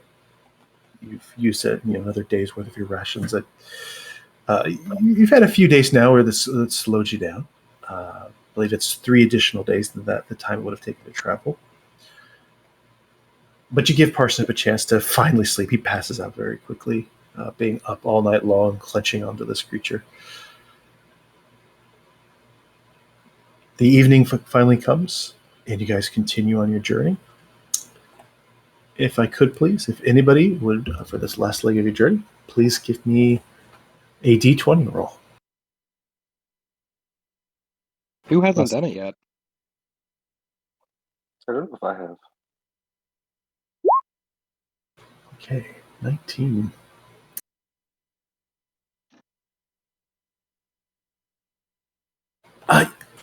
As you march towards the city at night,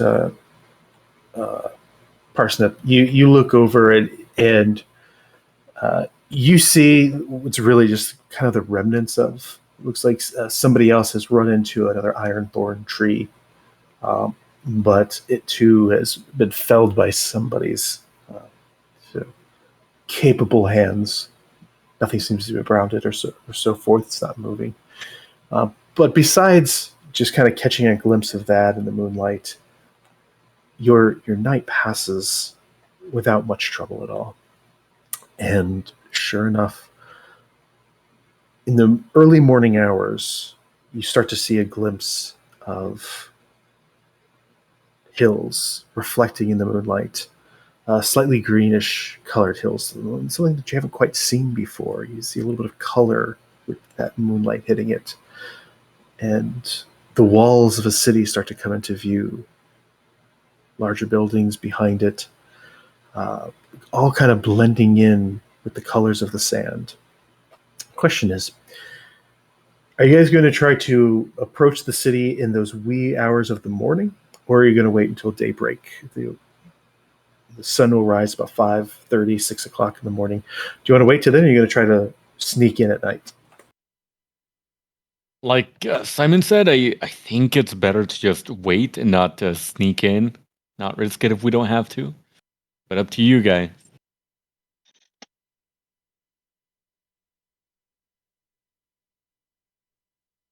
What do we know about this city again? Nothing. Okay. Love it. I mean, like, how bad can it be arriving at night? I imagine you get travelers at all times, and somebody trying to make a journey through a day and not wanting to risk another night out in the open desert wouldn't be so far-fetched. I don't know if I want to spend another night out in these sands. Do you remember what a comfortable bed feels like? Oh, I do miss it. Yeah, I suppose we should go in and just say we're traveler, because we are. That sounds good to me.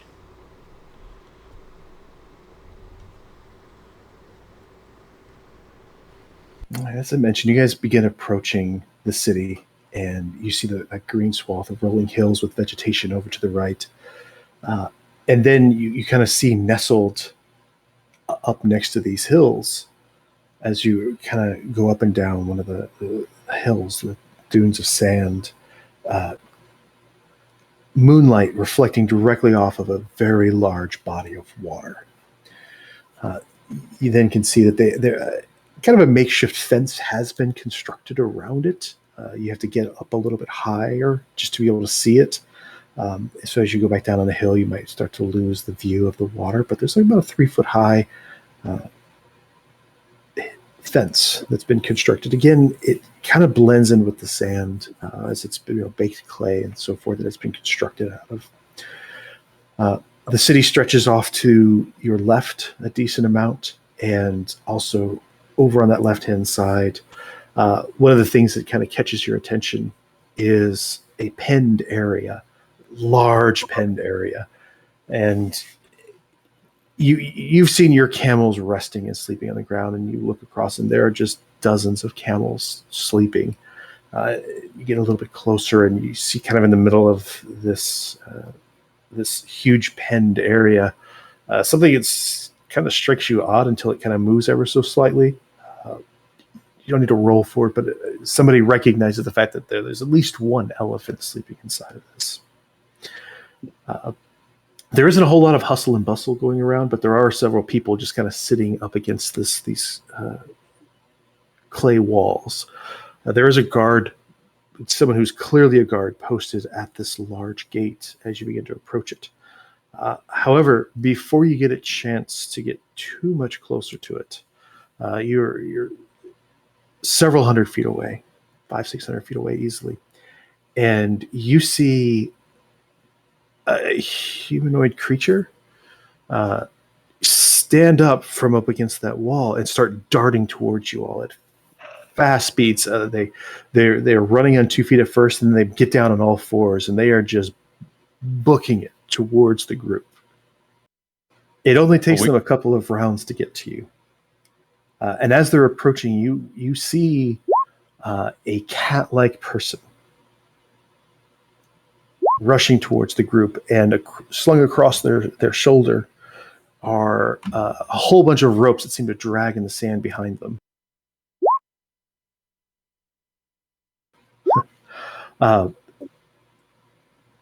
When it reaches the group, it quickly stands up, and you recognize a race in this world that's similar to a tabaxi called a Felidar. And this tanned, furred, cat-like person stands up and looks at you and says, night travelers, welcome. Welcome. My name is Damula. If you are coming into our city, I would kindly offer to take your camels and board them for you.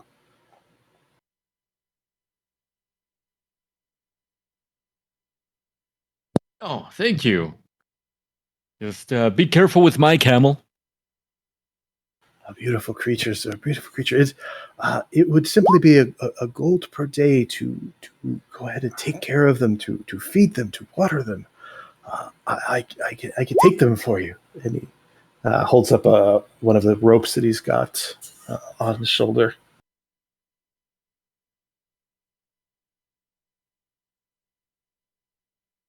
There are 6 camels, right? Yeah, 6 of us. 1, 2, 3. Yeah.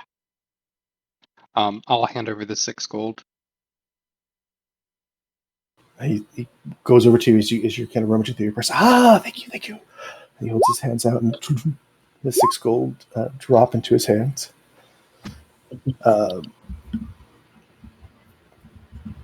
Parsnip, you're rolling an insight check. What is it that you are rolling an insight check for?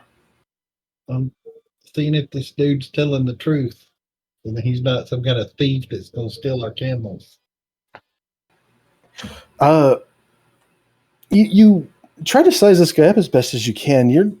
It's kind of hard to tell. It's a night. He's clearly ready for travelers to come up. He had his ropes for him. You see a pen for camels not too far away. I guess I'll trust him. Yes, of course. Thank you. And he begins tying off tying one of the end of the ropes to the bridle of your camel, and he moves over to the next one, and he moves over to the next one, and before too long, he seems to have quite skillfully tied each of your camels to like this 10 to 15 foot rope that he's got. He says, please, yes, let me take you towards the city.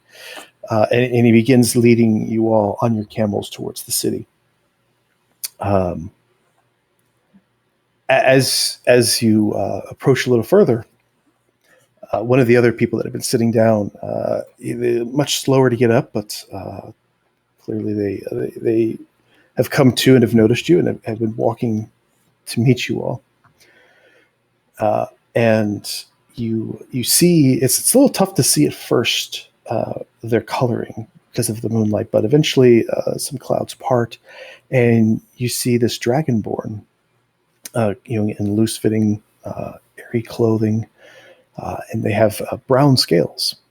And they come up to you, would you? They seem a little asleep. He goes, hello, new people to the city. As you can see, and he points over towards the oasis, we have this beautiful, beautiful water source here, and it is pumped all throughout the city. And he reaches into a bag and he pulls out this stack of parchments, and he kind of takes one and holds it up towards you, and you see things written on it. It's a little hard to read, but he's kind of holding it there sleepily. For 6 gold per person, I can do 6. For 6 gold per person, I'll give you a pass to drink our water for a day. He sits there and he kind of rocks back and forth. I'm gonna subtle spell detect thoughts and just peek into his head and see what he's reading or see what he's thinking. Why are they coming so early? But they'll go for 5 gold. Yeah, but I can get 5 gold from these guys each. That's so We can early. create our own water. He looks at you and goes, oh, well, it's okay. I was to you for 5 gold each. No, I think we're okay. But their At least water for is me. crystal clear. It's not some made up water. It's fresh spring. 3 gold per person. 3 gold per person. I don't think I can go much lower. Well, I guess my question to you is, why are you charging people to drink when it's a necessity to live out here? You charge people to drink because it's a necessity to live.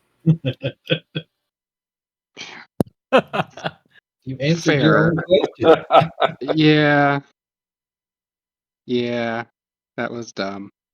That was awesome. Okay. I'll leave it up to y'all. I'll do 2 gold. You're driving a hard bargain. But you're going to want to drink from our springs. It's great and refreshing, cool water. 2 gold. I still have to tech thoughts up.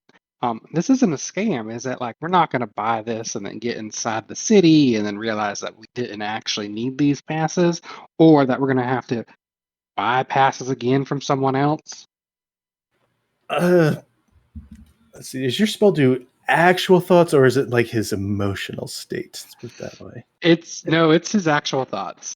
It's I can push deeper if I need to, but here's the spell.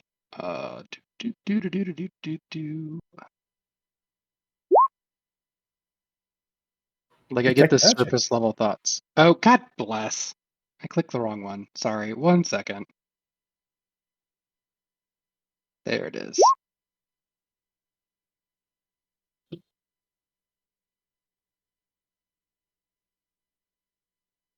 Like, I don't read them. I just know what they're thinking at the present.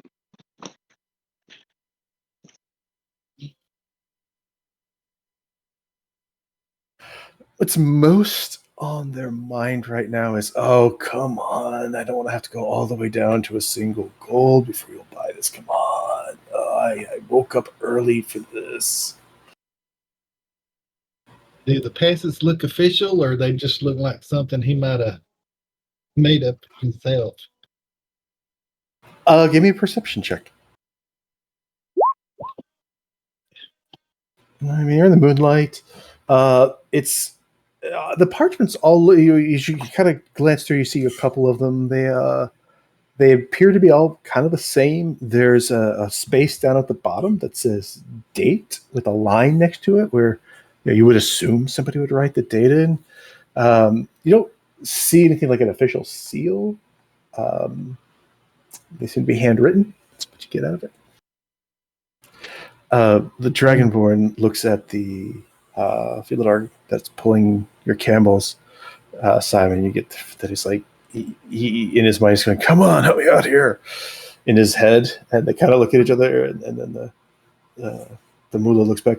This is my friend. He has the job like me to help greet the people that come to the city. You can trust him. Detect thoughts is a 30-foot radius, I think. Right, but you can only do one target at a time. I can switch though. So You can. I'm going to switch targets, and what is he thinking right now? He's thinking, come on, why are you messing with my customer snare? Go away. Here I am trying to help you. Annoying. He said, what was it? I'm sorry. Oh, well, you're messing with my customers. Go away, Omar. I'm going to telepathically pop into Silas's head because he's helped me out before in this kind of situation. So it seems like he's not really a friend. He's just kind of an annoyance. You can create water. I'm going to leave it up to you, not to put you on the spot, buddy, but I don't know that I fully trust this guy. I haven't heard anything that throws me over the edge. I think we'll be okay. As in, like, we pay him the money, or? Was he at 1 gold now? 2 per 2 day.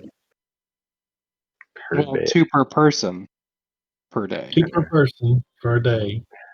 And then the camels are 1 per day. Yeah, let's get him to 1 per day. Let's get him to 1 per day. No, sir, please come back. I will sell you a pass for 1 gold. 1 gold, please, Mister. I see you have that water skin will not last you very long. As he chases after Tango.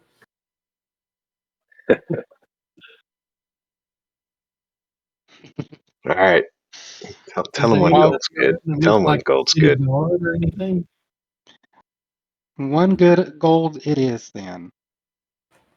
He turns and looks back. His head's going back and forth now, seeing Tango walk away. You guys, okay, yes, 1 gold. Here, he lifts his leg up and he pulls out a little pen and he quickly writes the date on each one of them.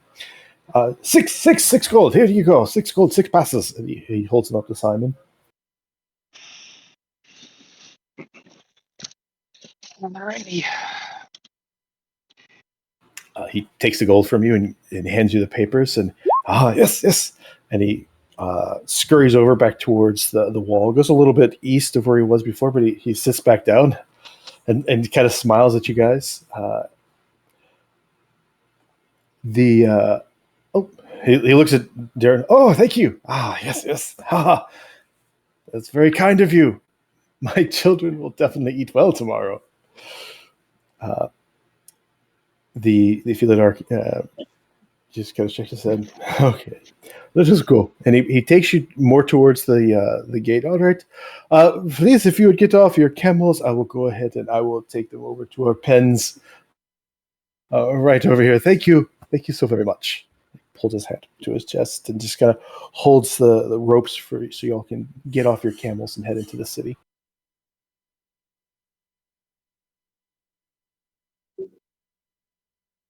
Did Tango leave? Tango's kind of walked ahead of you all, but he might be in the city at this point, or at least he's up to the guard. Yeah, I'd probably get distracted by something pretty easily and slow down. I won't leave you behind. Tango, do me a favor. Roll a D3 for me, or a D6. All right. Let's see which guard is there. Yeah. Okay. So as you are approaching, Tango is probably about 30 feet ahead of everybody else at this point. You see a human.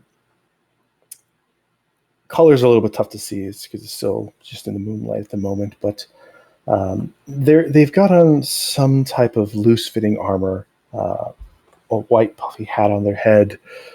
They have you recognize a scimitar on their back pretty easily. Probably something not real gold, but something that kind of resembles kind of gold. Armbands that's on their forearms, on their or on their bicep area a little bit. Slight little bit of armor. Red sash wrapped around their waist. And this guard is about 4.5 feet tall and a bit rotund as you approach, and he just kind of looks you up and down, just goes, huh, shrugs, doesn't really pay any attention to you, doesn't stop you at all, just shrugs at you as you enter. But he does seem to, at least the most you get out of him is he's just looking to see if he recognizes you, probably. I'll just give him a polite little nod as I continue to stroll past him. You continue anyway. The rest of you, descending off of your camels now, you kind of roll on in as well. And he does kind of the same thing. He looks you all up and down a little bit. Doesn't say anything to you all, doesn't try to stop you. Just looks, nods back if anybody nods towards him. And then faces back off towards the desert as you guys begin to enter into the city. I'm going to ask him real quick. So it's true we need a permit to drink the water here? No, you fool. God damn it. Oh no. Can I still see that guy? You kind of look around the corner, and he is about 100 feet down the wall to the east, sitting down. How far will this go? Give me 1 second. I'm not going to fuck with him. Well, I am going to fuck with him, but give me 1 second.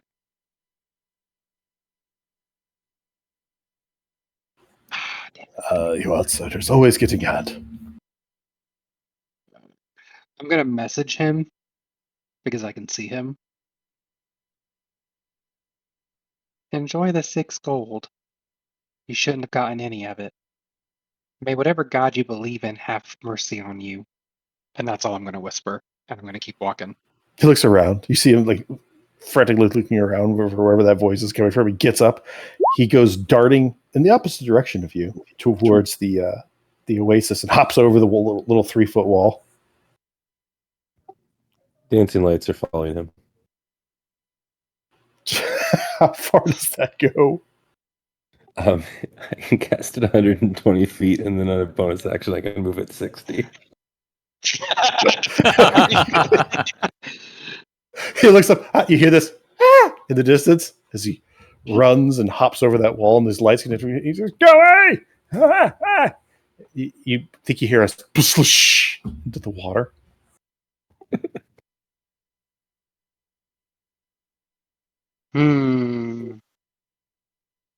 I'm content with that.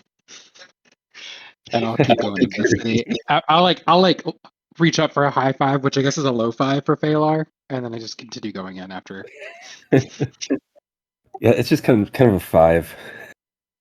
Mm-hmm.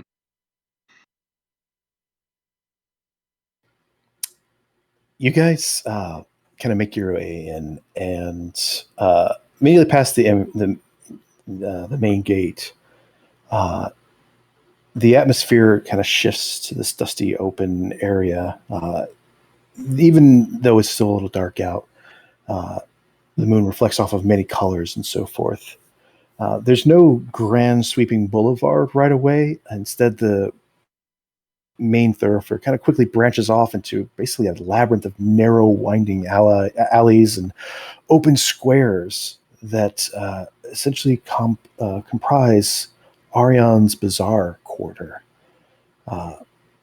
You get the feeling that there's probably a lot of hustle and bustle that goes on here, but right now, all sorts of shops and stalls are mostly empty as you guys have come prior to the day starting. As you kind of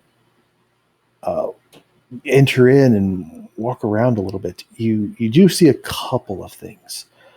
For one, you see an elderly gentleman just kind of sitting down with his back up against a wall, and you're pretty confident at some point you saw somebody kind of skitter past down at the end of an alley. They look towards you for just a second. The moonlight reflects off of their eyes just enough for you to see that they're like two mirrors, and they just kind of disappear. But other than that, it's just quiet right now. Well, should we go and buy some provisions for the road? I don't know that anywhere is open right now. We might have to wait a little bit. That's right. Forgot what time of day it is. We're being watched, though. There was that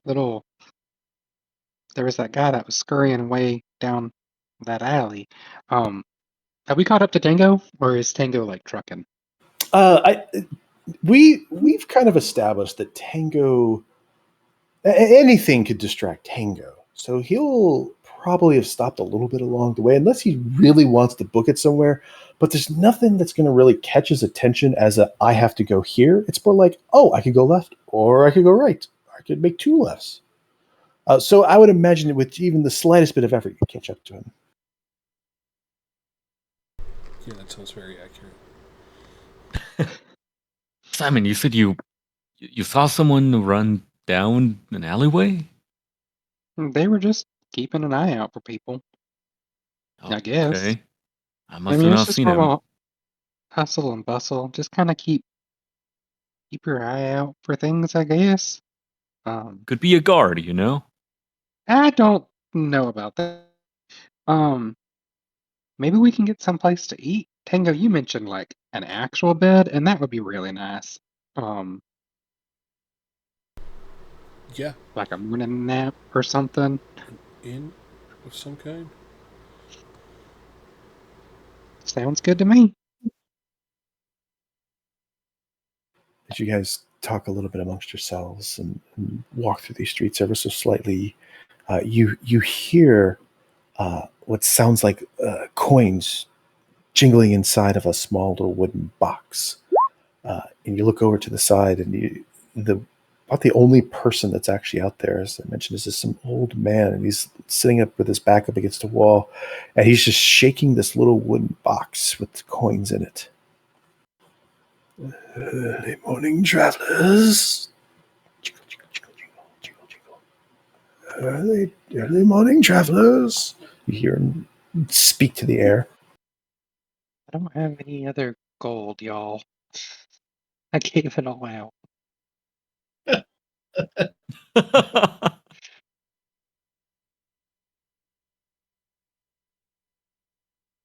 So he's just walking up to us?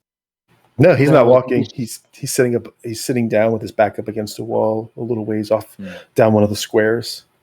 But that's about the only life that you see right at the moment. I will go and give him a gold piece.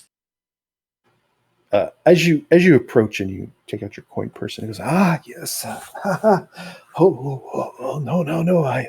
I'll earn my gold. As he approaches, you see he's got his eyes are closed. He's got very weathered, leathery skin. He's very, very thin.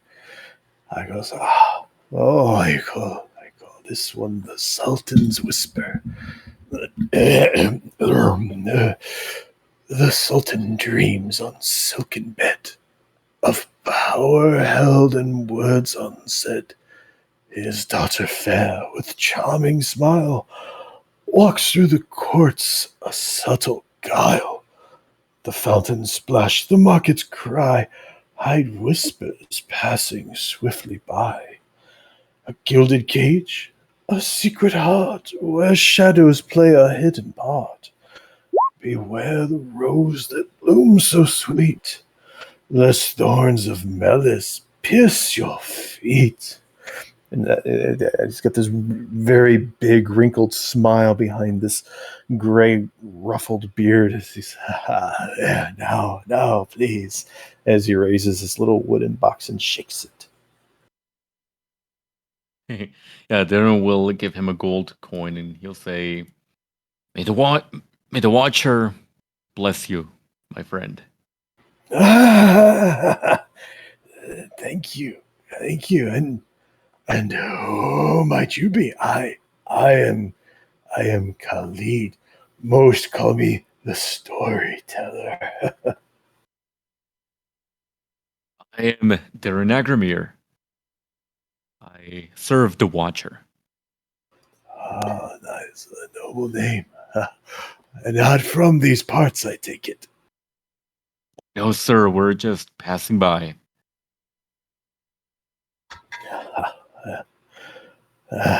Be careful. There's many a swindlers in the city, or outside the city. Yes, we ran into one of them, unfortunately. Well, I'm sorry. They usually flock to you. It's still early. If you'd come when the sun bear down on me, you probably would have had half a dozen trying to sell you something or steal your camels. well, Khalid, would you tell me your favorite story? The DM flips to his notes.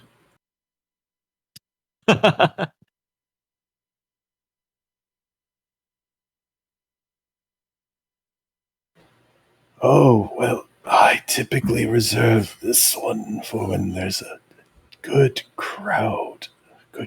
But my favorite story is that of the legend of the desert pearl.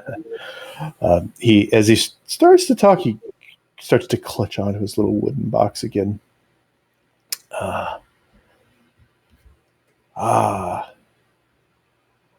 It speaks not of a gem dug from the earth, nor a bauble brought by a caravan, but of a tiny, forgotten spring hidden deep within the treacherous dunes to the far west. A spring so pure, so vibrant, that its waters, touched by the desert's magic, would occasionally form an orb of crystal clear water.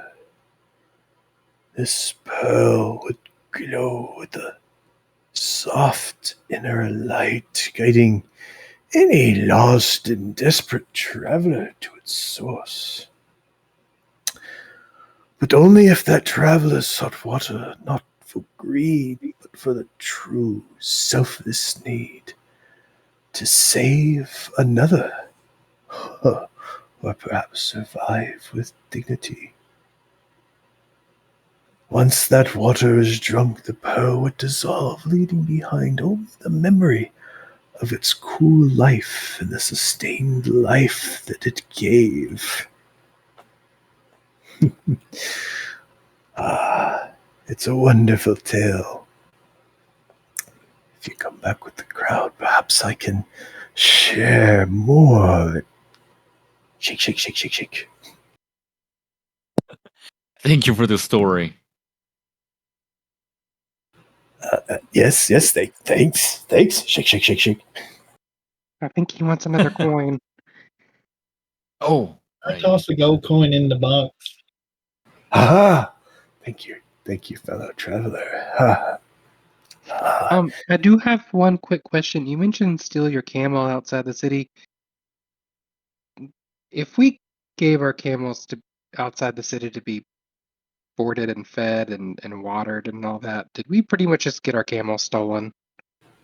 Oh, well, did you go to the Master of Stables, Core's Oasis? It's right outside the city. It was a Felspar, I think, that came up to us. Oh no, Core's a human. He takes care of no. your camels on this Okay. little area there. Yes, We yes. So probably need to go. he gives you a probably need- receipt. Okay. Yep. Nope. We didn't get a receipt. Thank you so much. We gotta go. I'm literally from under a rock, so I think we need to go get our camels back, y'all. Padoria! Where'd you go, Padoria? Hey, We need to go get our camels. We gave them to that cat person. Apparently they wanted to steal the camels. We have to go get them. Oh, I thought that was obvious. Then why'd we give them to him? I don't know. I thought we were just going along with it.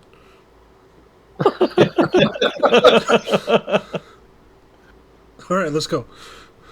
I hate the desert so much, y'all.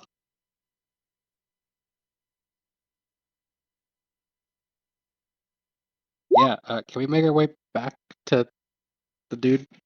Sure, you guys, you didn't go that far. It's only been a few minutes. But you race back towards the opening of the city, the gate of the city. And you look down at the ground where you dropped your camels off, and they kind of meander a little bit. And then there's a little bit of a trail. Whoever you think would be good at following this trail can make a survival check. Parsnip. Oh, I was gonna say, can I assist Parsnip? But I think he got it. Yeah. Parsnip. Parsnip. You take you take a few moments, about 10 seconds or so, and you look around, and you know there's a decent amount of foot traffic, and then you recognize, oh, there's where the camels are being led by a single person. You see them going towards the west. To your left, which would actually be your east. So they are heading towards the opposite direction of where the camels would be boarded. You quickly start to pursue them, and you see that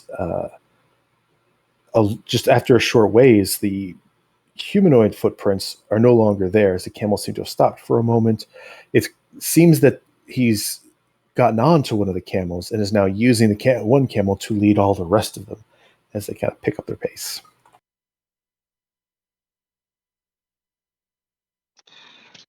How far away is he? Do we see him? You look, and you don't see him currently, no.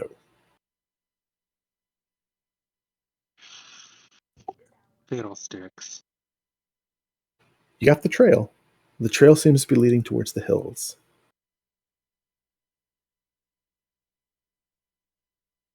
These hills? Hold on, I got tons of stuff open. Sorry. These hills over here. Yeah, okay. This little east of the city.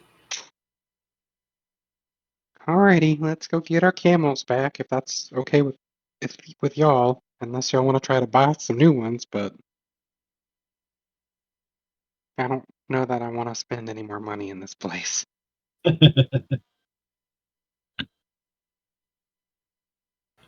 Do you guys follow Parsnip's directions as far as the survival and the direction to go?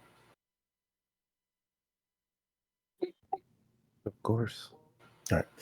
You all start traveling the way Parsnip is suggesting you guys go, and it's a little bit of a ways. That small little 3-foot tall wall, that sucker goes on for nearly a half a mile. It's long, and before it kind of starts curving back around, and there you see these hills, these greenish hills, as the moonlight's fairly bright at the moment, and the sun's pretty close to starting to come up.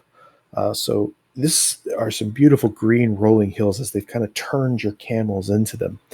Parsnip, if you wouldn't mind, give me another survival check, because it's a little more difficult to track them in these green rolling hills than it was in that nice soft sand.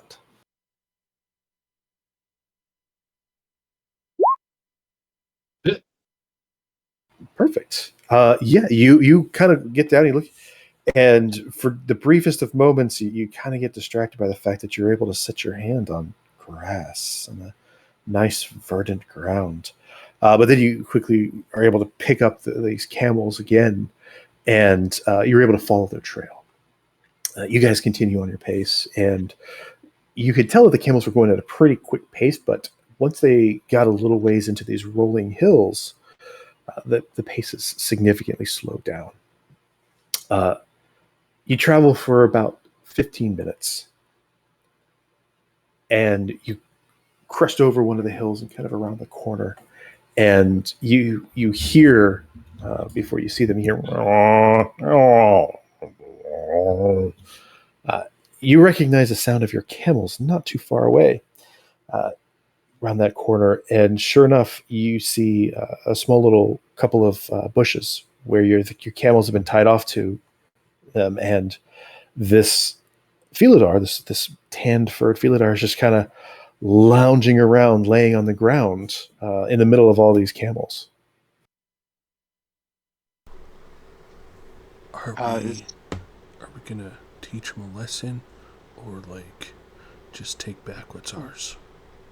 I think we can just take back what's ours. I don't think we need to rough him up or anything. Oh, I am so mad. Oh no! Okay. And I'm gonna cuss out this motherfucker. Are you just going to kind of like go up to them as they are in the middle of your camels that are kind of tied off randomly here and there? Yeah, I can sneak up. All right, go ahead and roll a stealth check for me, please.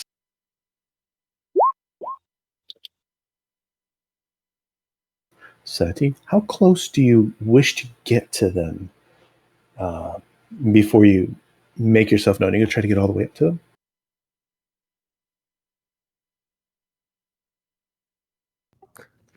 I'd say, yeah, about 30 feet away. I'm gonna message him telepathically and just say, before you attack him, let's find out if what his goal was, other than just flat out stealing. We don't have to kill him, but it's gonna sting. Oh, okay, I trust you. Give me 1 second. Failar's getting 30 feet away.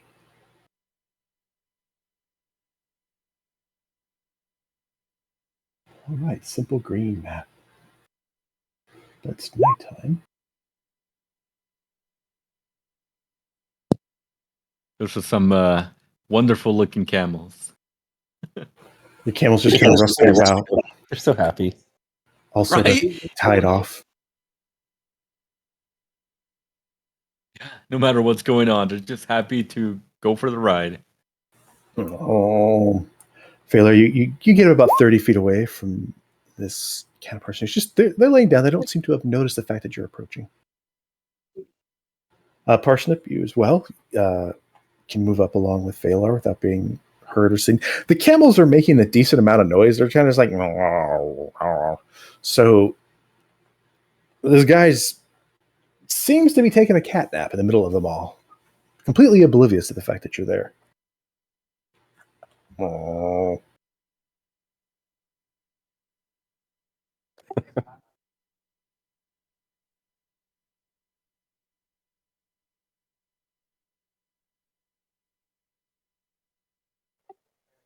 Yeah, I think this is the distance. I'll say, look here, you son of a bitch. Via vicious mockery. All right. Go ahead and roll initiative. You all will have advantage. Yeah.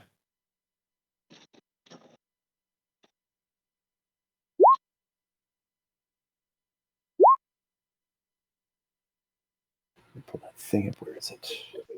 Turn order.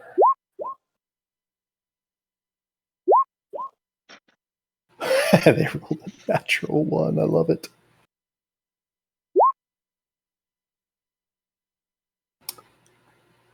All right.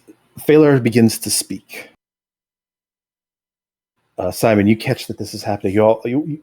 I'll say this: you all can act in any order that you want to, as this person was completely caught unaware. They are last in the initiative with a 1.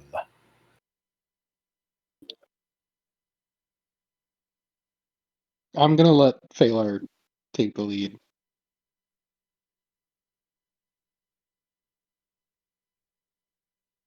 I guess I should actually get 30 feet then. So.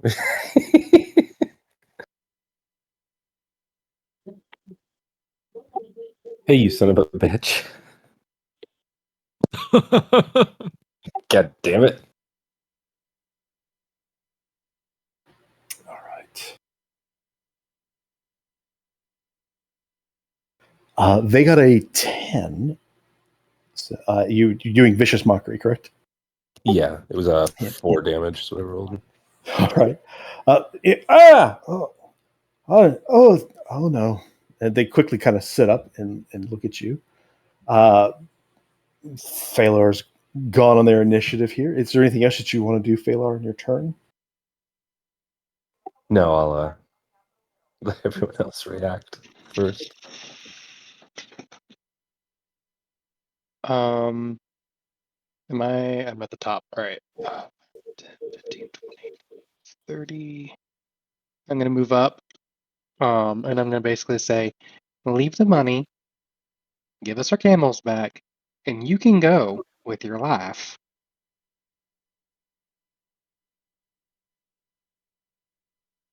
And I will hold an action. I'm going to start casting just a sorcerer's burst. So in my hand, you just see this black warbling mass just kind of appear, and I will launch it at him if he does anything fishy. All right. You are currently concentrating. Got it. Yep. All right. Anybody else want to go? If not, then Parsnip will be the next in order to do what you wish to do. I will hold out my hand and cast, and a small ball of fire will appear in my hand. I'm like,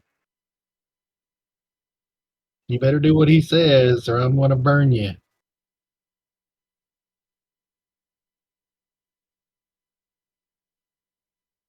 He looks over at you.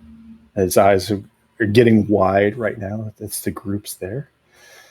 Anything else for Parsnip? I guess you're doing what, conjure flame or Hmm? were you concentrating on a spell or? It's actually a minor illusion. Okay, sure. It seems like we're trying not to kill this guy. Like, go ahead, Simon and Parsnip. You can both give me an intimidation check if you wish, or persuasion if you think that was more appropriate. I think I'd probably do better with persuasion. Damn, I should have done intimidation.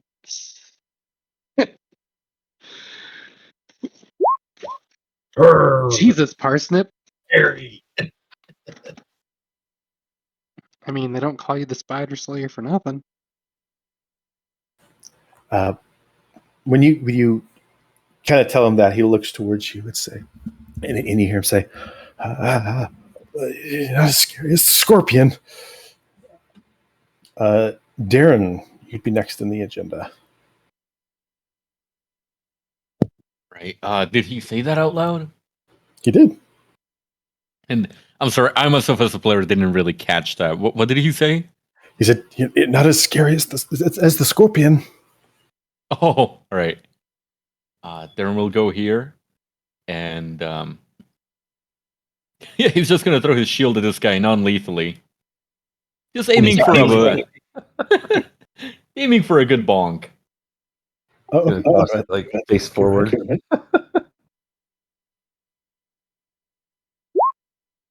Oh! You take your shield, you get the old Captain America throw, and he's kind of set up and he's watching all of this, but he sees the shield coming at him. He quickly leans his head back and it flies over him and lands by one of the camels behind him. Wait, what? Mr. DM, please don't tell me a 25 does not hit this man. Oh! I did it again. You got to stop doing the automatic damage. I saw an 11. I'm so sorry. I'm like 11. That's a natural 20 he got. I was like, yeah. And he dodged it. We gonna die. Over our heads. Right, he just dodges it. Sorry. It's an appropriate reaction. I'm sorry. Because I heard your response. I'm like, and then I looked. I'm like, 11. Oh yeah, that's why he went. No, you okay? So you throw it, and it catches him right in the middle of his chest. So yes, he takes the damage. Let's see. That's significant damage that he takes. No, I got a question. Am I able to do a smite on a thrown weapon? You tell me. I'm not sure if you can smite on a thrown weapon or not. I don't know if they included that or not. I think it's test me melee. It's a good question. I play a paladin. I don't know the answer to that. Oh god. Right? Sorry, I should have been ready with that. No, that's fine. I know that in what is it? In regular 5e, I actually made a subclass that had thrown weapons. I made a Batman version of a paladin, and he could throw his stuff and have a smite. Yeah, I don't know. It's okay. We'll just no smite. I don't want to kill the guy anyway. Yeah, Divine Smite is immediately after a melee weapon or unarmed strike. Ah, okay, thank you. Right, and I will do as a bonus action the invocation for Pact of the Blade to conjure up my pact weapon in my hand. But DM, if you would allow it, I would like to be kind of like throwing the shield and it comes back like a boomerang instead of doing like, oh, I actually just teleported back to my hand. That's fair. That's totally fair. I believe it takes your bonus action to do that. Is that correct? Yes, it is a bonus action. Yeah, so you take your bonus action and it comes back to you. Cool. Yeah, that's my turn. All right. Tango, you kind of laid back during all this, but you see this guy just tank a very strong hit from Darren. I just start sauntering up, burst out laughing as I see Darren connect with a mighty hit. And I'm just looking for the camel that has the reddest hair, the one that I know is mine. He's back over here. Perfect. And I'm going to just action dash to start heading in that direction. I'll take back what's mine, thank you. And that's it. All right, Silas, what do you wish to do?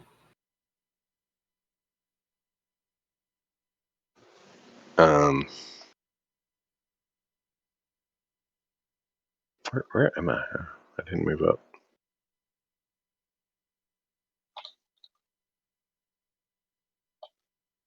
I'll move up, and I will. Yeah, I guess I'll shoot a little ice spear at him, or ice knife, whatever.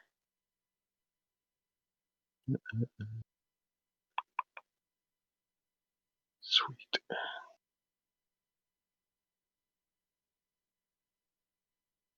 Oh.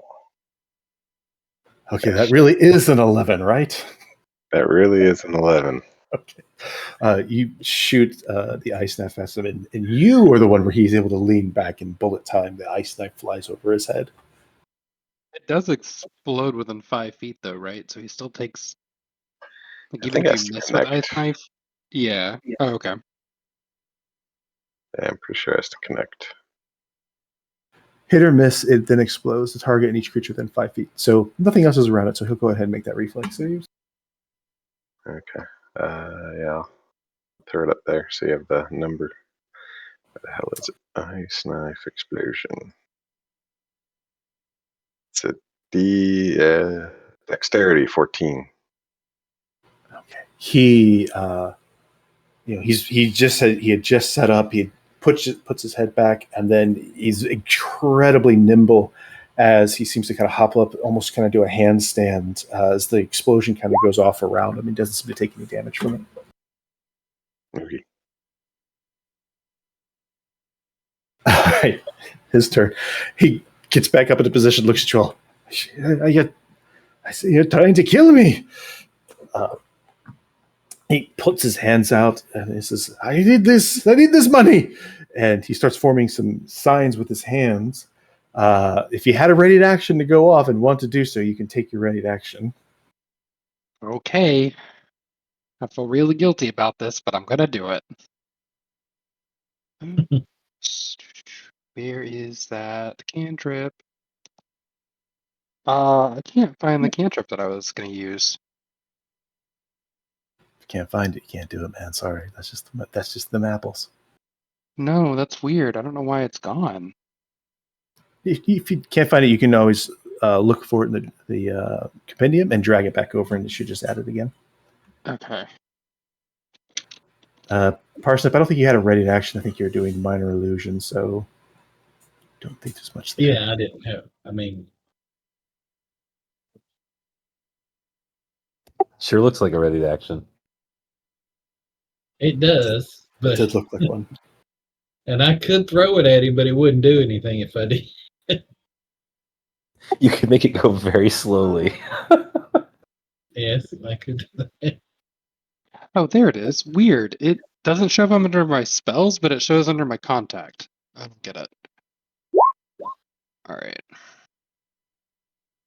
That's I'm assuming a it's six, right? misses. Yeah, so Yeah. the 6 goes past him and he flips over out of his way.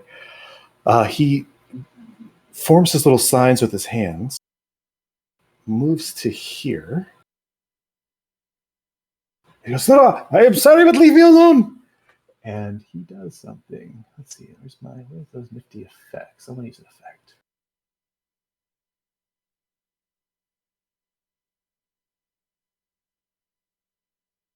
Might not be a good one for this. We'll just do this.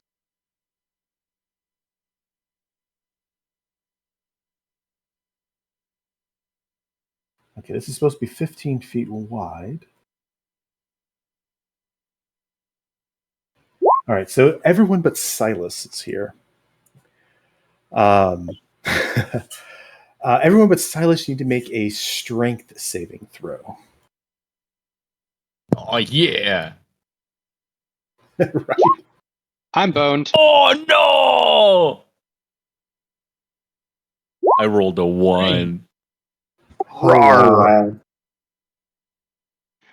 All right, hold on. My character I think we all failed. You said save? Yep. Oh my gosh. I No, rolled that Simon. one for a 0. Yo, I have no strength. Okay. Poor Simon. Tango, Phalar, Simon, Darren, Parsnip, each of you, he holds his hands out, and this huge, thick wall of air just smashes into each of you. You each take 17 points of bludgeoning damage and are moved back 15 feet. I'm going to use a reaction to reduce some of that damage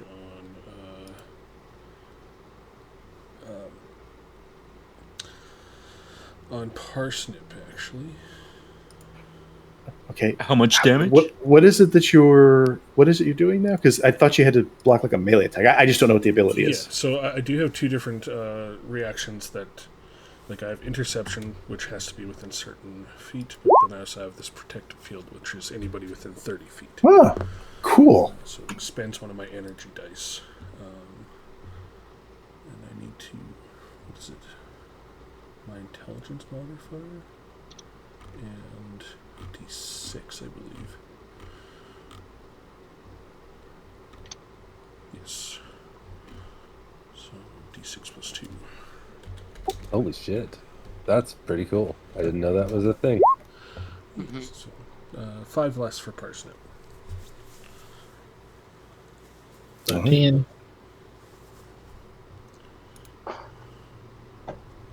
All right. So you all are just thrust back by this huge, just this pulverizing winds.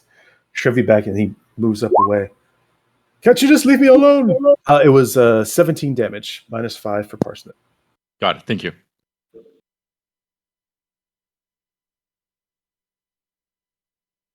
As he runs off, I need these camels more than you. Please go away. And he stops over there. And Simon. I'm pissed. I'm going to go ahead and do my innate sorcery to increase my spell attack and spell save DC.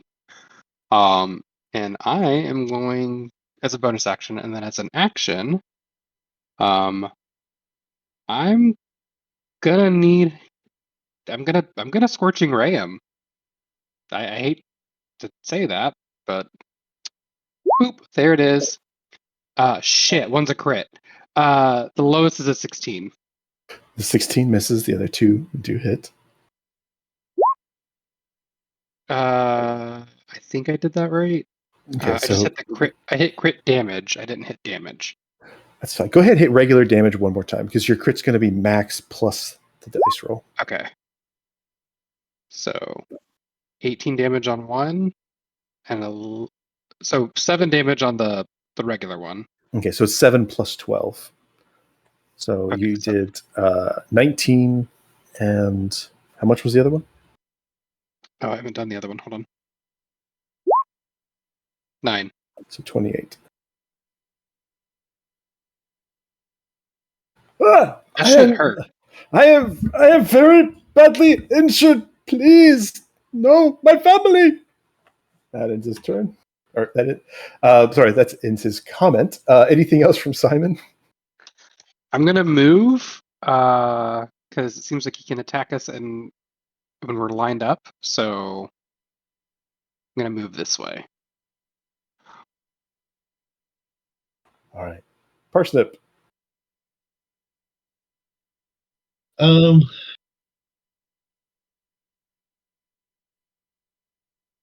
I am going to use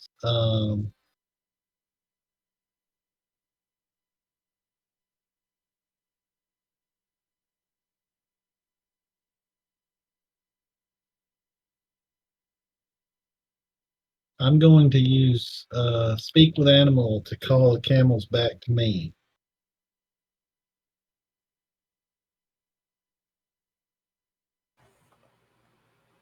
The nearest camel looks over at you as you cast your spell and speak to it. I like you, and it kind of bites onto the rope that's very loosely hooked onto just some of the brush that's in here, and pulls it off, and she's like, "Come on, guys!" That camel start walking towards you.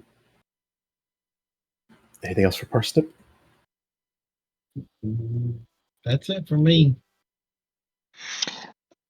Question for you, DM. Sorry, I know we're in combat, but he said the scorpion is scarier. Like V is in a title or a creature. I guess we wouldn't know that.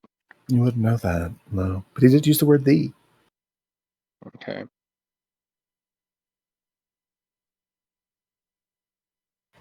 All right, Phalar, what do you wish to do?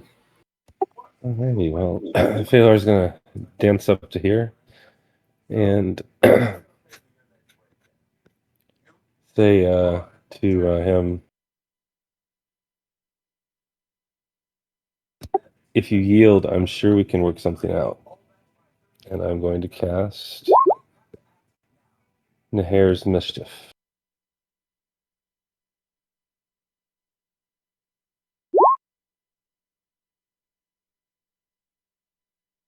All right, so the cube around him now. A 20-foot cube that I centered on him has molasses hovering in it, and it's difficult terrain.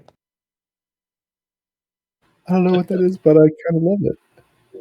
That's amazing, and I want to know. It's from what is the Fizban's Treasury of Dragons. I hadn't heard of it either, but Fulst, you had it in your compendium, so it showed up as an option for me to get as a spell. Oh, okay. I am trying to stick with 5th edition or 5.5 things, but this is fine. This is crazy. I saw this one. I'm like, this is amazing. Sure. Yeah, you form this molasses all around this cat creature, and he's looking around and he's looking at himself, and half of him is completely bloodied up. The other half of him is either scorched from fire or from radiant, and he looks like he's about to die, and he's looking in your direction with eyes. He might be considering what you're saying pretty heavily. I mean, I'm happy to roll a persuasion check too. Yeah, very persuasive. Darren, what do you wish to do? Yeah. Darren will take the dash action. Try to get as close as he can before noticing the molasses and stopping. And he's gonna say, "Stop! We don't want to kill you. Just tell us more about this scorpion." And Dad's turn. All right. Failer and Darren, go ahead and roll either a persuasion or intimidation check, whichever you feel is more appropriate. Tango, what do you wish to do while they're doing those rolls? My attention goes towards him now, not to the camel. And I say, I wasn't going to kill you. But then you hit me with that blast of cold energy. So take this. I'm going to run towards him, leap up with one foot, and just huck a spear at him. Okay. Was he within range? If so, then yeah. Oh, you're going to throw the spear. Right? Yeah. Okay. Yeah. I don't see that the molasses does anything but make it difficult to raid. So yeah, you should be able to. Oh, that's going to miss.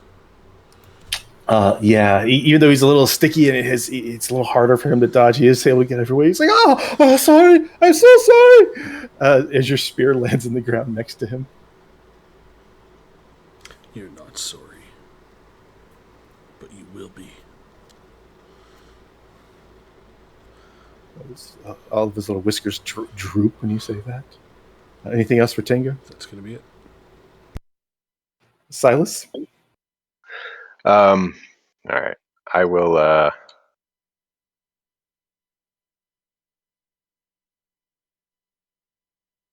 on. How far was that? I think one more. Yeah. All right. Was that 40 or 30? I think it was 40. Let me move back to. There we go. All right. Let's try and attack him again. I will give a guided bolt. This time I need to use that. It's a little better. 19 hits. All right. And whoever attacks him next gets advantage. I don't know that we're gonna need to. I think he's gonna die. All right. Yeah, the radiant energy explodes against him. He's like, and he flops over and doesn't move. Is there a way to stabilize him real fast? Just so we can find out more information about the scorpion? I can do that. Just wanted to make sure he knew we were serious.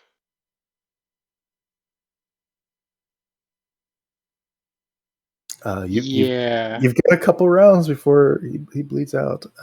Typically, people All right. die. I will come over here and I will. Where the hell is it? Here, I'll do this. Walking in the sticky sap.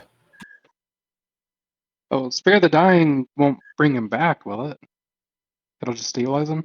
Stabilize him. It means he will not die. Well, there we go. So yes, you channel a little bit of divinity, put out your cantrip to spare the dying, and the Why did it creature. link it twice? And the blood stops pouring out from the wounds, and the heat that was coming off his wounds subsides ever so slightly. Oh wow, I can do that from 15 feet. I figured that would be touch. That's weird. I think it starts as touch and then gets more powerful, or it starts as the range increases as your level goes up. It just says 15 feet range on mine. I'm only level 4. Maybe they changed it. I thought it used to be touch too, because you got to touch it to stop it from Yeah. dying. I wouldn't have gone into the sap if I knew it wasn't touch. Yeah, I guess it is ranged. That's kind of cool. I'm gonna go up and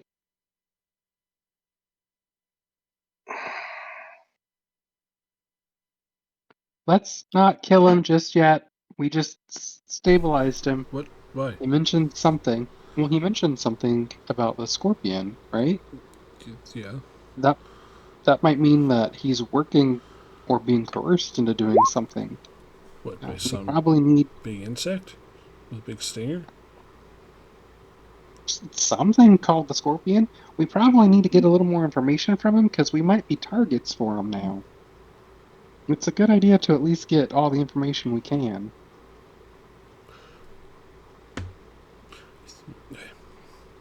Agreed. Also, while I'm doing that, I'm Okay. kneeling down and like going through his pockets. You go through his pockets. You find a little sack with 7 gold. They're nice, clean gold. It seems like he's probably recently got them, and 8 silver. Okay. I'm just going to take the gold. I'm not going to take the silver. I just want my money back. And I'll toss the extra gold coin because I gave him 6 and I think Darren, you gave him 1. Right. Yeah. I'll just take back the 6 gold and give you that 1.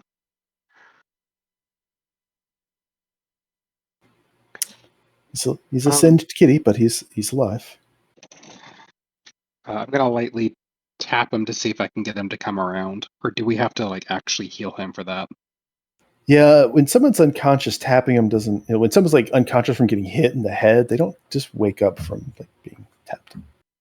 I mean, in my defense, this is also a world where I can shoot bolts of fire. So I just want to make sure. Fair enough. Darren will kneel down and he will do some lay on hands. All right. 1 hit point or more Yeah, than just that? 1. Okay. You give him this 1 hit point, and he goes. He looks around at you. Hi. Oh, I am very sorry. I am sorry. You looked like you didn't really need your camels. You could easily get more. Shut up. All right. Okay. You mentioned something by the scorpion. I had said my friend Parsnip is the spider slayer, and you said he's not as scary as the scorpion. What did you mean by that? I cannot tell you. He'll kill me. I certainly cannot tell you about that. I should not have said anything. Okay, well, you realize that we just killed you and spared your life and brought you back, and we can easily kill you again, and I'd prefer not to do that, because I'd like to, I don't want to be a murderer, but if you're working for someone who endorses things like this... We're just looking for information. Yes, but if I tell you, if I don't tell you, you might just kill me, right? You already apparently killed me once. If I tell you that and he learns about it, he'll kill me. He'll kill my daughter, and he'll kill my wife. I think we might be a bigger problem for him than he is for you. What if he were no longer an issue for you and your wife? You went to the city. I know you don't know what you talk about. You don't want to go and up against the scorpion. No, that would be very, very bad. We've you're right, we're new to the area, which means you don't know what we are capable of. And so you're probably only going off of what you know what your buddy is capable of. But the scorpion is one man, or person, or individual. Who knows what they are? And you might be thinking, well, yeah, they're one person or being with a lot of people that follow him. But we've done a lot. We've seen a lot. We've met gods and survived. Do you really think someone who's going around with a moniker of the Scorpion is going to scare us? Really?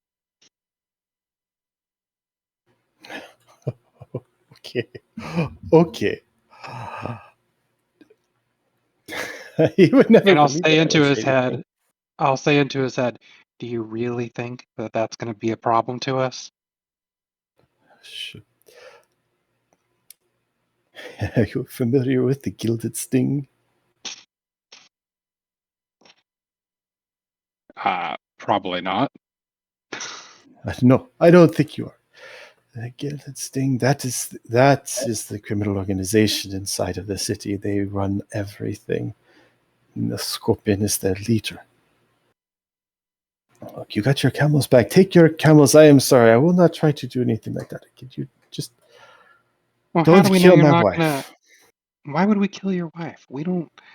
Listen, your wife didn't do anything to us. You were the one that took our camels and our good, and you came to us and we gave you money in good faith that you were going to do something for us that we had paid a service for, and then you decided to abscond with them due to, I guess, this thing you're doing with the Scorpion, I was right? there. Yes, I know. I was there.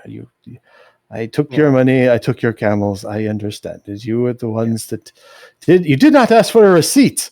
Everyone knows to ask for a receipt if you're going to drop off camels Okay. so that you can Well, reclaim your camels.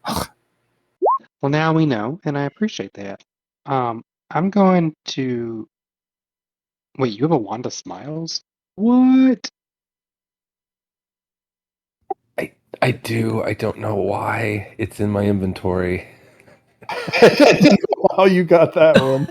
I don't know if I drug it over. Like, no idea. But Oh wait, I remember at the beginning of the campaign, you said you were gonna like buy it since it was just common.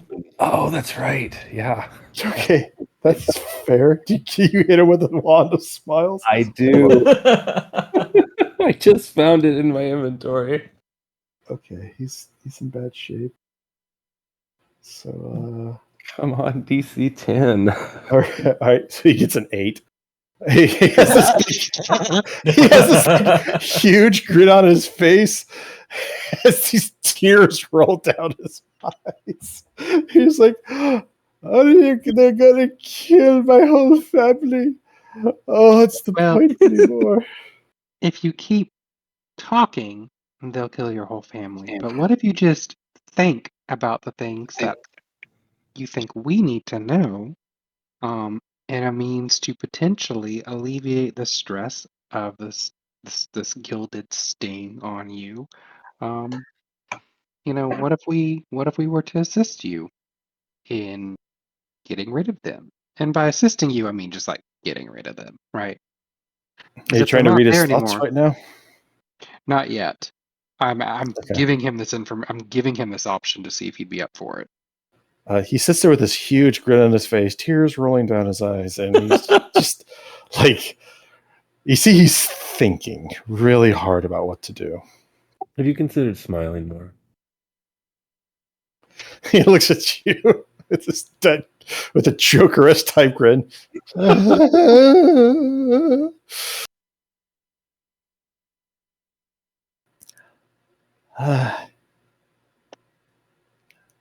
Okay, I thought about it. There, is that good? No, go. Oh, no, I'm sorry. I was asking if you were okay with that, and then I would go ahead and peek into your head. We already pretty much beat the shit out of you. I wanted to give you at least some little bit of dignity left to where you could at least have some autonomy of your thoughts and stuff. So just nod or shake your head no. And if you nod, I'll go ahead and peek into your head and you can think all the things that you need to think, and I'll pick it up. And that way you will not have told us anything. He's a giant grin on his face, and his eyebrows kind of scrunch. He looks a little confused, but he's like nods his head. All right, I'll go ahead and detect thoughts and just dive right on in. You get into the first thing that you see is him just imagining your small group with like 50 different individuals around you, all throwing daggers at you. Okay. All sorts of various races and so forth. People that are burly, people that are small. He's got to get that. Once he kind of catches that you're in your head, he stops. He kind of collects himself for just a second. You see an image of his wife kind of come to his mind.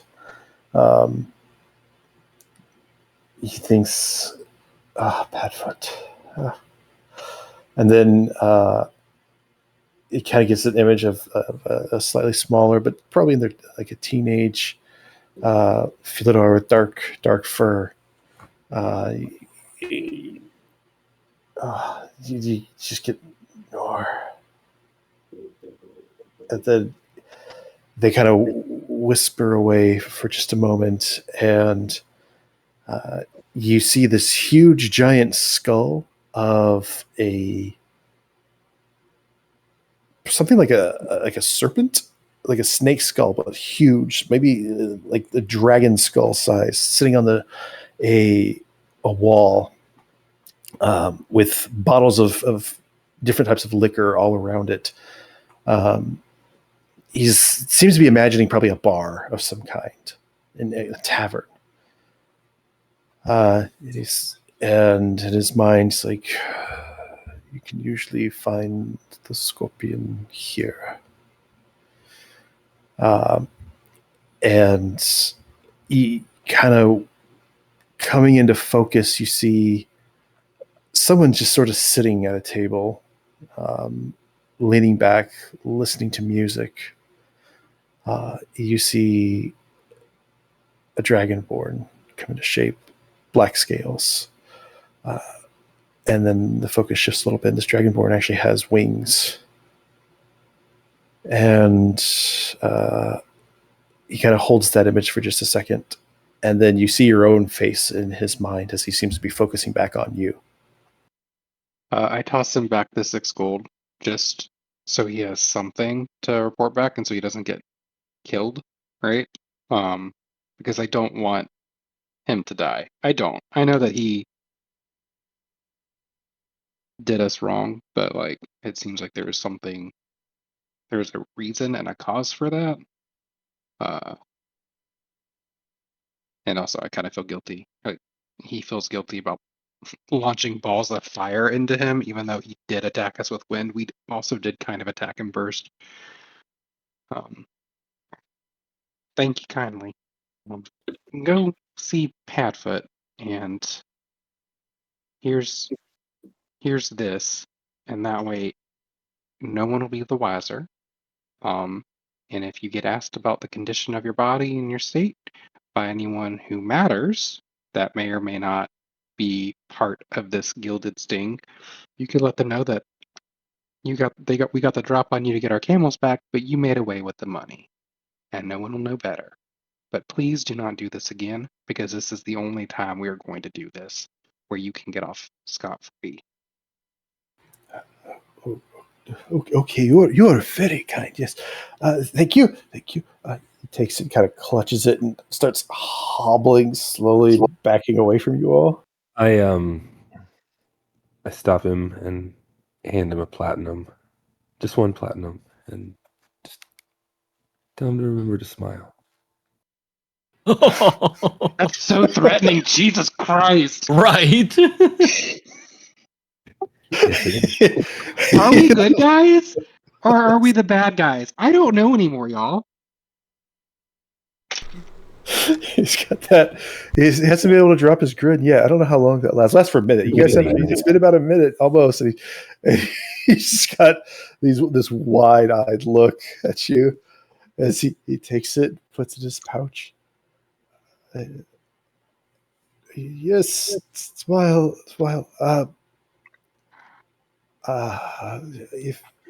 If you should need me, my name is actually Windcatcher.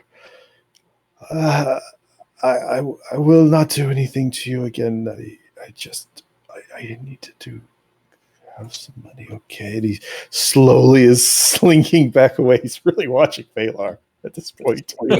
Windcatcher, we may see you again after we take care of the problem you've got. Not in a threatening way, hopefully. Not trying to say that in a threatening way. I'm tap dancing while saying it. Which could be threatening given you attack with your dances. Right.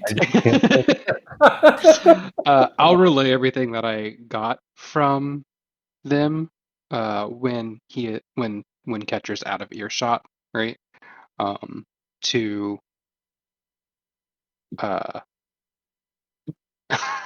sorry, I just saw the Discord. To everyone. Yeah, it looks like we're dealing with a black dragonborn that has wings. We're looking for a bar that has a giant skull on the wall that's surrounded by some alcohol. We should He pay was a also visit. thinking about, well, he was also thinking when I first popped in, there were like 50 people surrounding us, throwing daggers. I don't know if that was just his fantasy of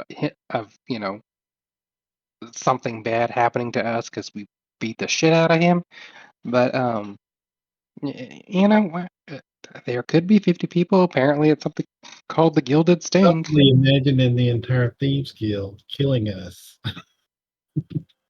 Well, we can ignore this and keep moving, right? Because our job is to get to the Ant Dragon, or we can try to do a little madness. I've got some I've got some friends that might know something that we could pass it to. I don't know. I'll find out. I just need a pub. All right.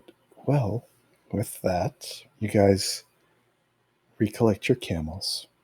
You got your gold bag, but gave it up again.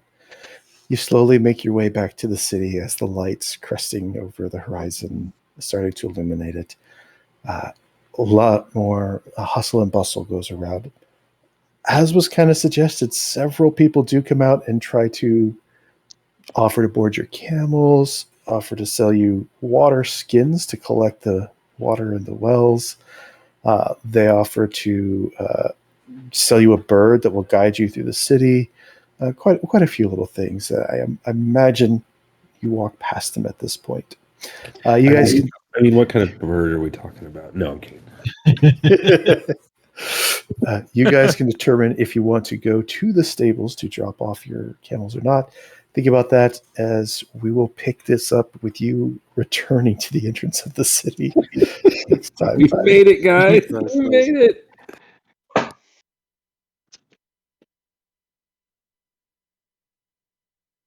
Are we the baddies? No, we were dealing swift justice to a thief. I don't like dishonest thieves. I appreciate an honest thief. Well, he was honest in the end. 'Cause he After had we no beat the shit choice. out of him. That's Yeah, why you have to walk away with a smile on his face. Yeah, he's still alive. Yeah, that was I dark. gotta reach for my bag more, guys.